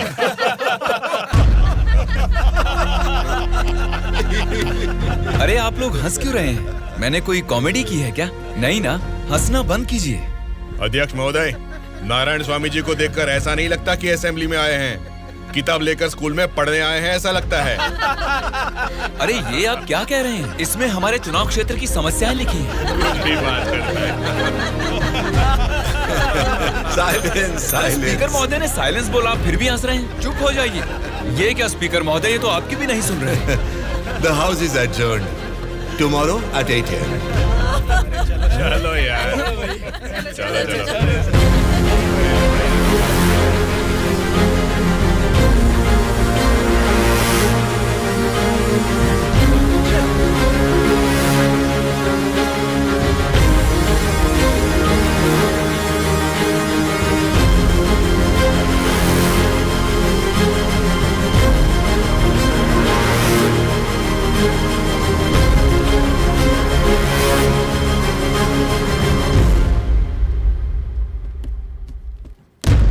भास्कर रेड्डी जी, आज का अधिवेशन आपसे शुरू करते हैं। अध्यक्ष महोदय, पिछले सरकार की भ्रष्टाचार की वजह से पूरे राज्य का सर्वनाश हो गया है सर। क्यों सर्वनाश हुआ है उसकी वजह बता रहा हूँ अध्यक्ष महोदय। प्रचार तो राम राज्य का हो रहा था, लेकिन राज्य में राक्षस राज्य हो गया है अध्यक्ष महोदय, इसलिए इस तरह बात करनी पड़ रही है। ये क्या बोल रहे हो तुम? हमारी सरकार को राक्षस की सरकार बोल रहे हो? मुंह पे जुबान है तो क्या कुछ भी बोलोगे भास्कर रेड्डी? आगे के 5 साल तुम सत्ता में कैसे रहोगे ये मैं भी देखूंगा। तुम क्या देखोगे? मुंह बंद करके बैठो, नहीं तो बैठ जाएंगे। क्या कर लोगे तुम? मैं क्या करूंगा? हमारी मेजोरिटी कितनी है पता है ना? 100 लोग हैं। अगर हम चाहेंगे तो तुम में से एक भी असेंबली को छोड़कर नहीं जा सकता। हाँ, कुरुक्षेत्र में कौरव भी 100 ही थे, याद है ना? लेकिन अंत में क्या हश्र हुआ उनका? हमने भी हाथ में चूड़ियां नहीं पहन रखी। बहुत बोल चुके हो तुम, अब बैठ जाओ। तुम कौन होते हो हमें बिठाने वाले? तेरे सामने ही बोल रहा हूँ, अगर हमें गुस्सा आ गया ना तो असेंबली छोड़ के कोई भी बाहर नहीं जा पाएगा, कह रहा हूँ। क्या कह रहे हो नहीं जा पाएंगे? मतलब मारोगे हमें? दम है तो आ जाना, देखते हैं। ये क्या रे? हम लोग कुछ बोलते नहीं इसलिए सर पे चढ़ गए। तब से तुम ही हमें उकसा रहे हो। हमें उकसाएगा और हम भड़केंगे भी नहीं। हम क्या घूंघट ओढ़ के बैठे हैं? हिम्मत है तो हमको रोक के दिखा। रोज देखना है तो फिर आ जाओ, इधर का इधर ही फैसला कर देते हैं। आ जाओ, आ जाओ, अरे आ जाओ, मैं तो आ जा। बैठ जाइए आप लोग, बैठ जाइए, शांति रखिए। भास्कर रेड्डी जी, मैंने साइलेंस बोला ना, कंट्रोल रखिए। साइलेंस, साइलेंस, आप सब लोग बैठ जाइए। Silence, silence. 1 घंटे के लिए सभा को स्थगित करता हूँ। भद्राचलम चुनाव क्षेत्र के एमएलए नारायण जी को मैं बात करने के लिए अनुमति देता हूँ। महोदय, आज इस सभा में मैं इन सभी के सामने एक बात बोलना चाहता हूँ। प्रोसीड। महोदय, यहाँ बैठे सभी लोग जनता के प्रतिनिधि हैं। जनता ने वोट दी, इसीलिए ये जीते। वोट देने वाली उस जनता के बारे में कोई बात ना करके इस सभा में एक दूसरे को कोसना, झगड़ा करना अच्छी बात नहीं है साहब। देखा जाए तो ये बेशर्मी है। अध्यक्ष महोदय, नारायण स्वामी जी अपनी मर्यादा का उल्लंघन कर रहे हैं। जनता ने आंख बंद करके वोट डालकर हमें नहीं चुना है। अध्यक्ष महोदय, इनकी मजाल तो देखिए, हमें बेशरम बोलता है। इस बात के ऊपर तो नारायण स्वामी जी को तुरंत हमसे यहाँ क्षमा मांगनी चाहिए, अभी के अभी।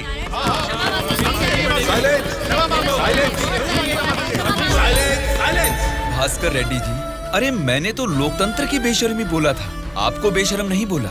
देखिए, इन क्षमाओं और झगड़े से सभा के समय को बर्बाद करने की बजाय हमें मिलकर जनता की जरूरतों और समस्याओं के बारे में बात करनी चाहिए। मतलब हम यहाँ झगड़ा करने आए हैं क्या? हमारे मुख्यमंत्री और हमें जनता का पालन कैसे करना है तुम बताओगे?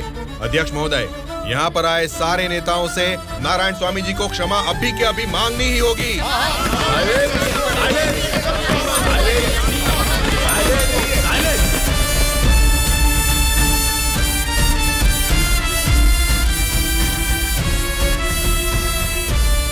उनके बर्ताव से तुम क्यों दुखी हो रहे हो? सब ठीक हो जाएगा साहब, एक बार फिर आपको बोलने का मौका जरूर मिलेगा साहब। गूंगे को माइक पकड़ा देंगे तो कुछ फायदा थोड़ा ही होगा। जितने भी मौका देंगे होने वाला कुछ नहीं है। सोच समझ के तो बात ही नहीं कर पाता है ये। गोलू, क्या बात कर रहा है तू?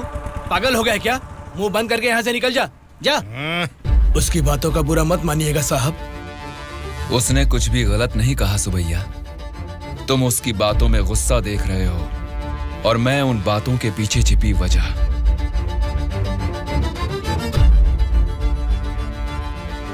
महोदय, हमारे चुनाव क्षेत्र में सारे संसाधन हैं, लेकिन उन्हें कैसे इस्तेमाल करना है हमारे लोग ये ना जानने की वजह से पीछे रह गए हैं। इस बारे में सरकारी पार्टी को कई बार विनती करने के बाद भी वो लोग फंड्स अलॉट नहीं कर रहे हैं। अगर ऐसा ही रहा तो हमारे चुनाव क्षेत्र की जनता हम पर भरोसा कैसे करेगी? बोलिए महोदय। नारायण स्वामी जी, आपके चुनाव क्षेत्र की जनता की समस्या के बारे में अगली बैठक में जरूर चर्चा करेंगे। अब बैठ जाइए। स्पीकर महोदय, अभी तो मैंने बस अपनी बात रखनी शुरू ही की है और आप मुझे बैठने के लिए बोल रहे हैं। नारायण स्वामी जी, प्लीज आप बैठ जाइए। श्रीनिवास जी, आप बात कीजिए। अध्यक्ष महोदय, इस सभा में सभी को बोलने का अधिकार है। मुझे अपने चुनाव क्षेत्र की समस्याओं के बारे में बात करने दीजिए। प्लीज नारायण स्वामी जी, आप बैठ जाइए। कम से कम मुझे 10 मिनट तो बोलने दीजिए महोदय, विनती है। श्रीनिवास जी, आप अपनी बात रखिए। स्पीकर साहब, सीएम के राज्य में राज की हालत देखेंगे तो द्वापर युग का मानो राम राज्य वापस आ गया हो महोदय। ये बात मैं नहीं कह रहा हूँ, स्वयं जनता जनार्दन बोल रही है महोदय। स्पीकर साहब, राम ने राज किया त्रेता युग में, द्वापर युग पाला है श्री कृष्ण जी ने। पहले ठीक से इतिहास तो जान लें, फिर बात करें। बोला था ना, गूंगे को माइक थमा देने से कुछ नहीं होने वाला। देख लिया, नेता तो ऐसा होना चाहिए जिसके सदन में बोलने से सब थर थर कांपे, सबकी धज्जियां उड़े, जरूरत पड़े तो वो लड़ने पे आ जाए। ये सारे गुण होते हैं सदन के नेता के। और हमारे इस नेता को देखो, इनमें एक भी ऐसा गुण नहीं है। हम सभी लोगों ने अपनी पढ़ाई लिखाई बंद करके आपको इलेक्शन जितवाया था। किस लिए? ताकि हम सब लोग बेरोजगार बैठे रहे, कुछ ना करें। लेकिन आपको देख के तो लगता नहीं है कि आप हमारी समस्याओं को दूर कर पाएंगे। ऐसा बोल रहा हूँ बोल के कुछ गलत मत समझिए। असेंबली में गला फाड़ के चिल्ला के बात करने वाले को ही नेता बोलते हैं। एक जुझारू नेता ही हमारी समस्या को सुलझा सकते हैं। एक सलाह देता हूँ, एमएलए पद से ना आज ही इस्तीफा दे दो। भद्राचल के चुनाव क्षेत्र के एमएलए नारायण स्वामी जी को बात करने के लिए अनुमति देता हूँ। अध्यक्ष महोदय, हमारे चुनाव क्षेत्र के चारों ओर पानी ही पानी है, लेकिन एक घूंट भी पीने लायक नहीं है महोदय। वहाँ के लोगों की स्थिति बहुत खराब है महोदय, जरा उनके बारे में कुछ सोचिए। और सिर्फ एक यही समस्या नहीं है साहब, शिक्षा, चिकित्सा, रोड, मैं तो कहता हूँ पूरा क्षेत्र समस्याओं ही समस्याओं से भरा है महोदय। इसीलिए मेरी आपसे विनती है कि अध्यक्ष महोदय, नारायण स्वामी जी के चुनाव क्षेत्र में सिर्फ और सिर्फ जनता को ही सारी समस्याएं हो रही है, लेकिन इनके राज्य में सरकार बनाने वाली पार्टी के गुंडों की वजह से वहाँ की जनता की जान जा रही है। अध्यक्ष महोदय, सत्ता इनके हाथ में है और पैसे बनाना ही इनकी पार्टी का मकसद है। दरअसल सत्ता में रहकर इन्हें अपनी दारू की दुकानें चलानी है और सारा इल्जाम हम पे थोपना है। अध्यक्ष महोदय, हम सिर्फ दारू की दुकान ही चला रहे हैं साहब। ये विपक्ष के लोग जब सत्ता में थे तब सीधा ब्रोथेल हाउस ही चला रहे थे। हाँ साहब, ये सही कह रहा हूँ मैं। जरा उनको देखिए, बोलते कुछ है करते कुछ और है। देखिए सर, ये कैसी बातें कर रहा है, कितना गिरा हुआ आदमी है ये अध्यक्ष महोदय। Silence, silence. मैंने क्या गलत कह दिया अध्यक्ष महोदय? ये रमा देवी कौन है, क्या चरित्र है इनका? एक जमाने में रेड लाइट एरिया में उन्होंने क्या गुल खिलाए हैं सब जानते हैं।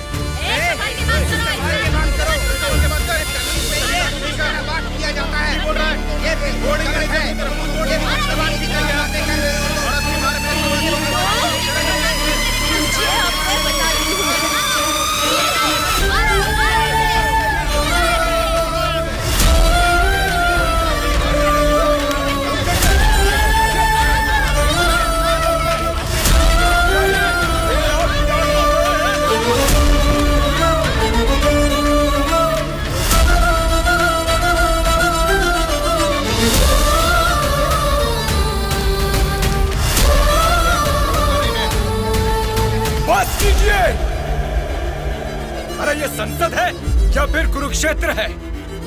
शर्म आनी चाहिए तुम सबको।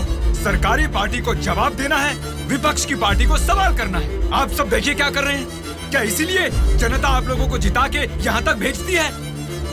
जनता को बदलना है, जनता बदलनी चाहिए, तब से यही सब चिल्ला रहे हैं। 5 करोड़ की जनता में से सिर्फ 299 लोग ही यहाँ आए हैं। मतलब बदलना जनता को नहीं है, बल्कि हमें बदलना चाहिए। हमारे ऊपर भरोसा करके हमको वोट देके जिताने वाली जनता के लिए हमें कोई लड़ाई या जंग करने की जरूरत नहीं है, बल्कि उनकी समस्याओं की चर्चा करके उनकी जरूरतों को पूरा कर दें, यही बहुत है। लेकिन तुम लोग देखो क्या कर रहे हो, सिर्फ और सिर्फ अपने फायदों के बारे में सोच रहे हो और भोली भाली जनता को धोखा दे रहे हो। ये सब कुछ मैं इसलिए नहीं बोल रहा कि मैंने मार खाई और मेरा कुर्ता फट गया। ये एक बहुत ही पवित्र और महापुरुषों की जगह है, ये संसद भवन है। देखा जाए तो यहाँ पर आप जैसे लोगों के लिए कोई स्थान नहीं है। यहाँ पर सिर्फ साहसी, सच्चाई का साथ देने वाले ईमानदार लोग ही आने चाहिए। जब ऐसे लोग इस संसद भवन में आने शुरू होंगे, सिर्फ और सिर्फ तभी इस राज्य और देश का भला हो सकता है।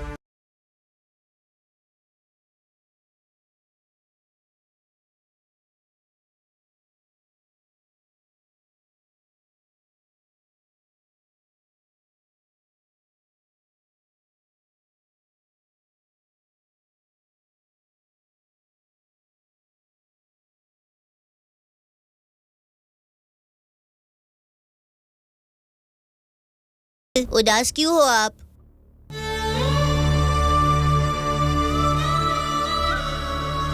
मैं हार गया। जनता से वादा करके उसे ना निभाने वाला नालायक बन गया मैं। क्या हो गया अंकल, आप ऐसे क्यों बात कर रहे हैं? सत्ता में आते ही हम कुछ भी कर सकते हैं सोचने वाले नेताओं को बदलना होगा। जब तक ऐसा नहीं होगा, हमारा यह समाज कभी नहीं बदलेगा। ऐसा है तो मैं उनको बदलूंगा अंकल। क्या कहा? तुम बदलोगे? हाँ अंकल, मैं बदलूंगा। तो ठीक है, चलो मुझसे ये वादा करो। मैं वादा करता हूँ अंकल, उन सब को मैं सच में बदल दूंगा।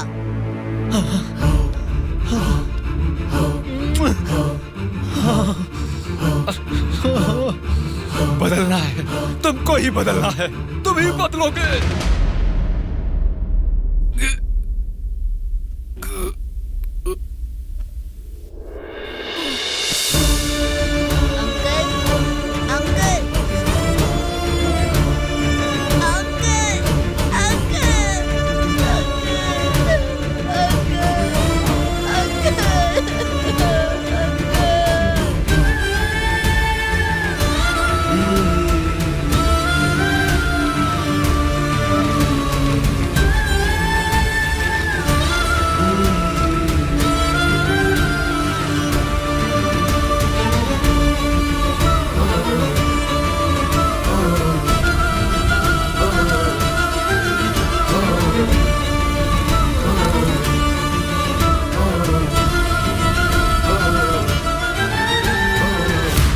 पिताजी के साथ किसी ने क्या किया उससे हमारा क्या लेना देना? हम लोग जनता की सेवा करने वाले हैं, हमें यहाँ बुलाकर तकलीफ देना ठीक बात नहीं है। जनता की सेवा? क्या जनता की सेवा करते हैं आप लोग? एक एक करके बताइए। हर महीने बुजुर्गों को राशन मिल रहा है, और यही नहीं, अपाहिजों को हर महीने पेंशन दिया जा रहा है, बेरोजगारों को बेरोजगारी भत्ता दिया जा रहा है। इतने अच्छे काम कर रहे हैं, ये सब सेवा नहीं है क्या? जनता की सेवा करने का मतलब टाइम पर राशन का चावल और दाल देना है क्या? नहीं ना। 20 साल के लड़के को बेरोजगारी भत्ता क्यों देना? वो मेहनत नहीं करेगा क्या? 2 एकड़ जमीन वाले किसान को राशन क्यों देना? वो फसल उगा नहीं सकता क्या? आप लोगों की मेहनत करने की काबिलियत को मारकर उनकी पैदावार करने की क्षमता को बुरी तरह कुचल रहे हैं। जिस दिन आप लोग जनता को मुफ्त की चीजें देने के बजाय उनको ये बताएंगे कि मेहनत करना ही बेहतर है, उसी दिन आप लोग जनता की सच्ची सेवा कर पाएंगे सर। मतलब हम पर बिना यकीन के जनता हमको जिता रही है। आपका नाम मारुति राव है ना? हाँ हाँ। आपका चुनाव क्षेत्र रामापुरम है ना? सही कहा, रामापुरम ही है। आपके रामापुरम के बारे में आप क्या जानते हैं, थोड़ा बताएंगे सर? क्या रखा है रामापुरम में? 4 वार्ड है, 6 सरकारी अस्पताल है और 20 प्राइवेट अस्पताल है। उसके बाद 12 सिनेमा घर और 130 वाइन शॉप है। इसके अलावा अलग अलग क्षेत्र के लोग हैं, अलग अलग जात के लोग हैं और अलग अलग धर्म के लोग हैं। बाकी ओसी कास्ट तो सब कुछ मिला जुला के 1 लाख। इनके अलावा BC SC ST ये सब मिला के 2 लाख वोटर हैं। उतना ही नहीं, फिल्म डायरेक्टर सुकुमार जी और हीरोइन अंजलि जी दोनों यही पैदा हुए थे। कुंडली निकालोगे क्या? Nice information sir. उसी रामापुरम में जहाँ हजारों किसान रहते थे, अब कुछ गिनती के ही क्यों रह गए हैं सर? मुझे नहीं मालूम, किसानों के बारे में हम इतना कुछ नहीं जानते। तुम बोलो, तुम्हें मालूम है तो? रामापुरम की पूरी वोटरों की गिनती है 4,80,000। उनमें पुरुष है 2,50,000, स्त्रियां हैं 2,28,000, बाकी लोग हैं 3rd जेंडर। वहाँ बारिश और पानी की सुविधा ज्यादा होने के कारण धान और गन्ना जैसे फसलों के लिए वो जमीन अनुकूल है। अब हम प्रॉब्लम की बात करेंगे। रामापुरम मेन सेंटर में एक बड़ी डंपिंग यार्ड है और वहाँ के रोड्स के बारे में हम आपको जितना कम बताएं उतना ही अच्छा है। ये सरकारी पार्टी की MLA है, आपकी पूछताछ सही है, लेकिन हम तो विपक्ष के हैं ना, हमें इनके साथ क्यों उठा के लाए? एक विपक्षी पार्टी होने के नाते आपको गवर्नमेंट का सपोर्ट नहीं है, लेकिन आवाज उठाने के लिए असेंबली तो है ना। समस्याओं पर वहाँ क्यों नहीं बात करते? जनता ने वोट देकर आपको असेंबली इसलिए भेजा क्योंकि उनको यकीन था कि उनकी कुछ भलाई होगी, लेकिन पेट्रोल के बढ़ते रेट की आपको परवाह नहीं, बढ़ते ब्याज की आप बात ही नहीं करते। किसानों की आत्महत्या आप लोगों के लिए कोई मुद्दा ही नहीं है। बदलना है, अपने सोचने का ढंग बदलना है, हमारे बर्ताव का तरीका बदलना है। हमें बदलने को बोल रहे हो, ठीक है, जनता की क्या बात है? वो नोट लेके वोट नहीं दे रहे क्या हमें? उनको क्या बोलोगे? पैसे लेकर वोट डालना आखिर जनता को सिखाया किसने? आप जैसे नेताओं ने ही ना। वोट पर नोट की आशा रखने वाले ही नहीं हैं, वोट का इंसाफ चाहने वाले लोग भी हैं। आप क्या करते हैं? ऑटो चलाता हूँ।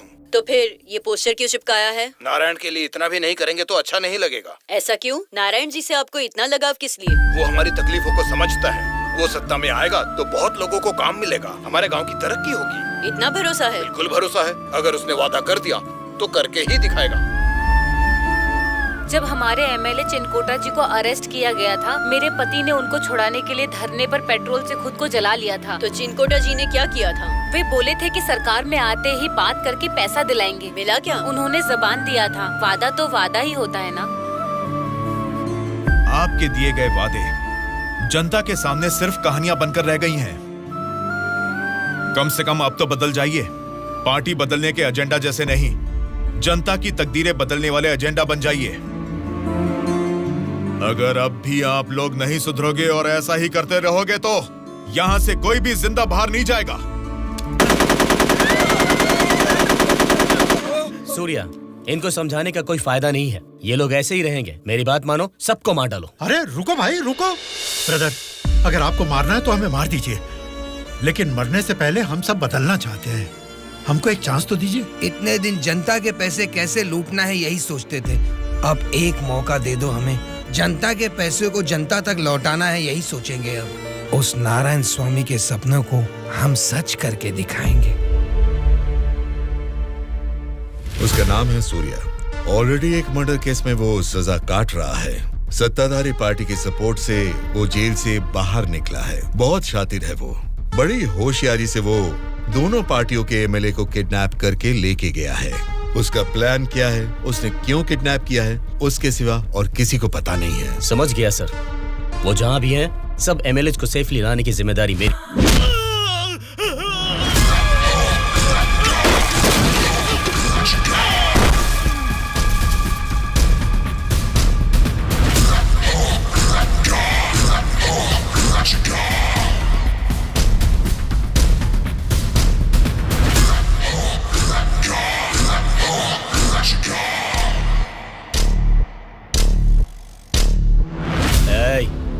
को मार के एमएलए को लेकर जल्दी आ रहे हैं। कौन आता है देखता हूँ।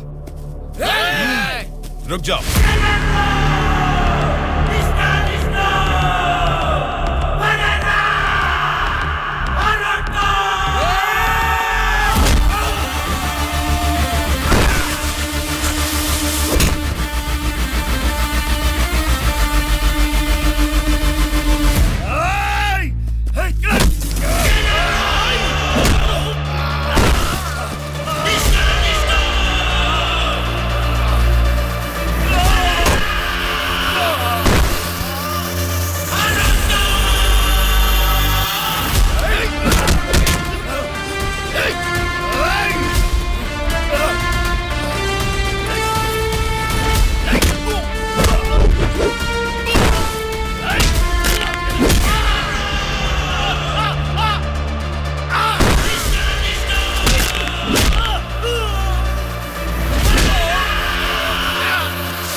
बोलो ध्रुवा। सॉरी सर, लगता है हमारे आने की खबर उनको पहले ही लग गई। What? हाँ सर, जब तक हम पहुंचे वो सब एमएलए को लेकर यहाँ से चला गया। तो अब क्या होगा? आज शक्ति परीक्षण है। आज अगर एमएलए को नहीं ला पाएंगे तो स्टेट पे एक बड़ा इशू बन जाएगा। तुम किसी भी कीमत पर उन एमएलए को यहाँ ले आओ। Okay sir, I will try my level best.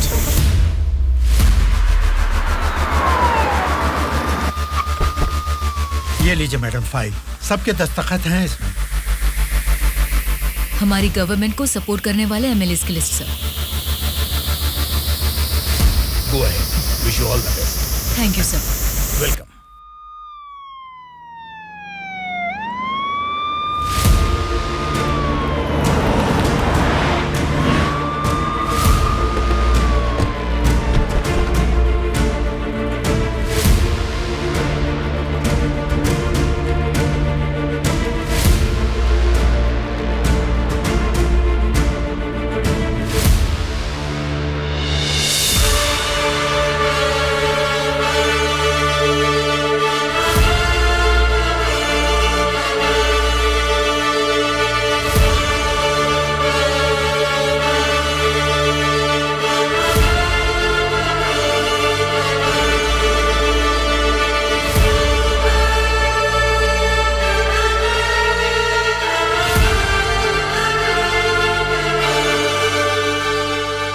राज्य में पहली बार महिला चीफ मिनिस्टर बनने के लिए congratulations Shyamala Bharti ji. Best wishes. Thank you. एक आदमी के अच्छे काम की वजह से आज हम सभी लोग एक नई सोच के साथ इस असेंबली को देख रहे हैं। ये बात तो हमें मानना ही पड़ेगा। ये सदन पवित्र मंदिर जैसा है। इसकी गरिमा के लिए हमें सभ्य बर्ताव करना ही पड़ेगा। सबसे पहले मैं विपक्ष पार्टी से दरख्वास्त करूंगा कि उनके पास जनता की जो भी समस्याएं हैं उसका जिक्र इस सदन में करें। अध्यक्ष महोदय, असेंबली का सत्र चालू होने का आज पहला दिन है और पहले ही दिन विपक्ष पार्टी के सदस्यों को पहले बोलने का मौका देने के लिए मुख्यमंत्री जी को, स्पीकर साहब को मेरी तरफ से और मेरी पार्टी की तरफ से धन्यवाद देना चाहूंगा। पिछले 2 सालों में कोरोना महामारी ने जनता के जीवन को अस्त व्यस्त बना दिया है। जनता के स्वास्थ्य के बारे में अब समय आ गया है कि हम जाग जाएं। उसके लिए गरीब लोगों को इंसाफ दिलाने के लिए सारे विपक्ष की तरफ से मैं प्रार्थना करता हूं। इस मुद्दे पे मैं राज्य के मुख्यमंत्री श्यामला जी से दरख्वास्त करूंगा कि कुछ बोलें। अध्यक्ष महोदय, सबसे पहले बिना झगड़ा किए ऐसे अच्छे वातावरण में जनता की भलाई के लिए और उनकी उन्नति के लिए एक उपयोगी बिल को इस सभा में प्रस्तुत किया गया है, जिसके लिए विपक्ष पार्टी के नेता राम मोहन राव जी का और उनकी पार्टी का मैं अभिवादन करती हूँ आम जनता को भी बेहतरीन इलाज मिल सके, फिर चाहे वो 10 रुपए का हो या फिर 10 लाख का, उनको मिलना चाहिए। इसी सोच को आगे बढ़ाते हुए आप सबके समक्ष इस फाइल पर मैं सबसे पहले दस्तखत करती हूँ।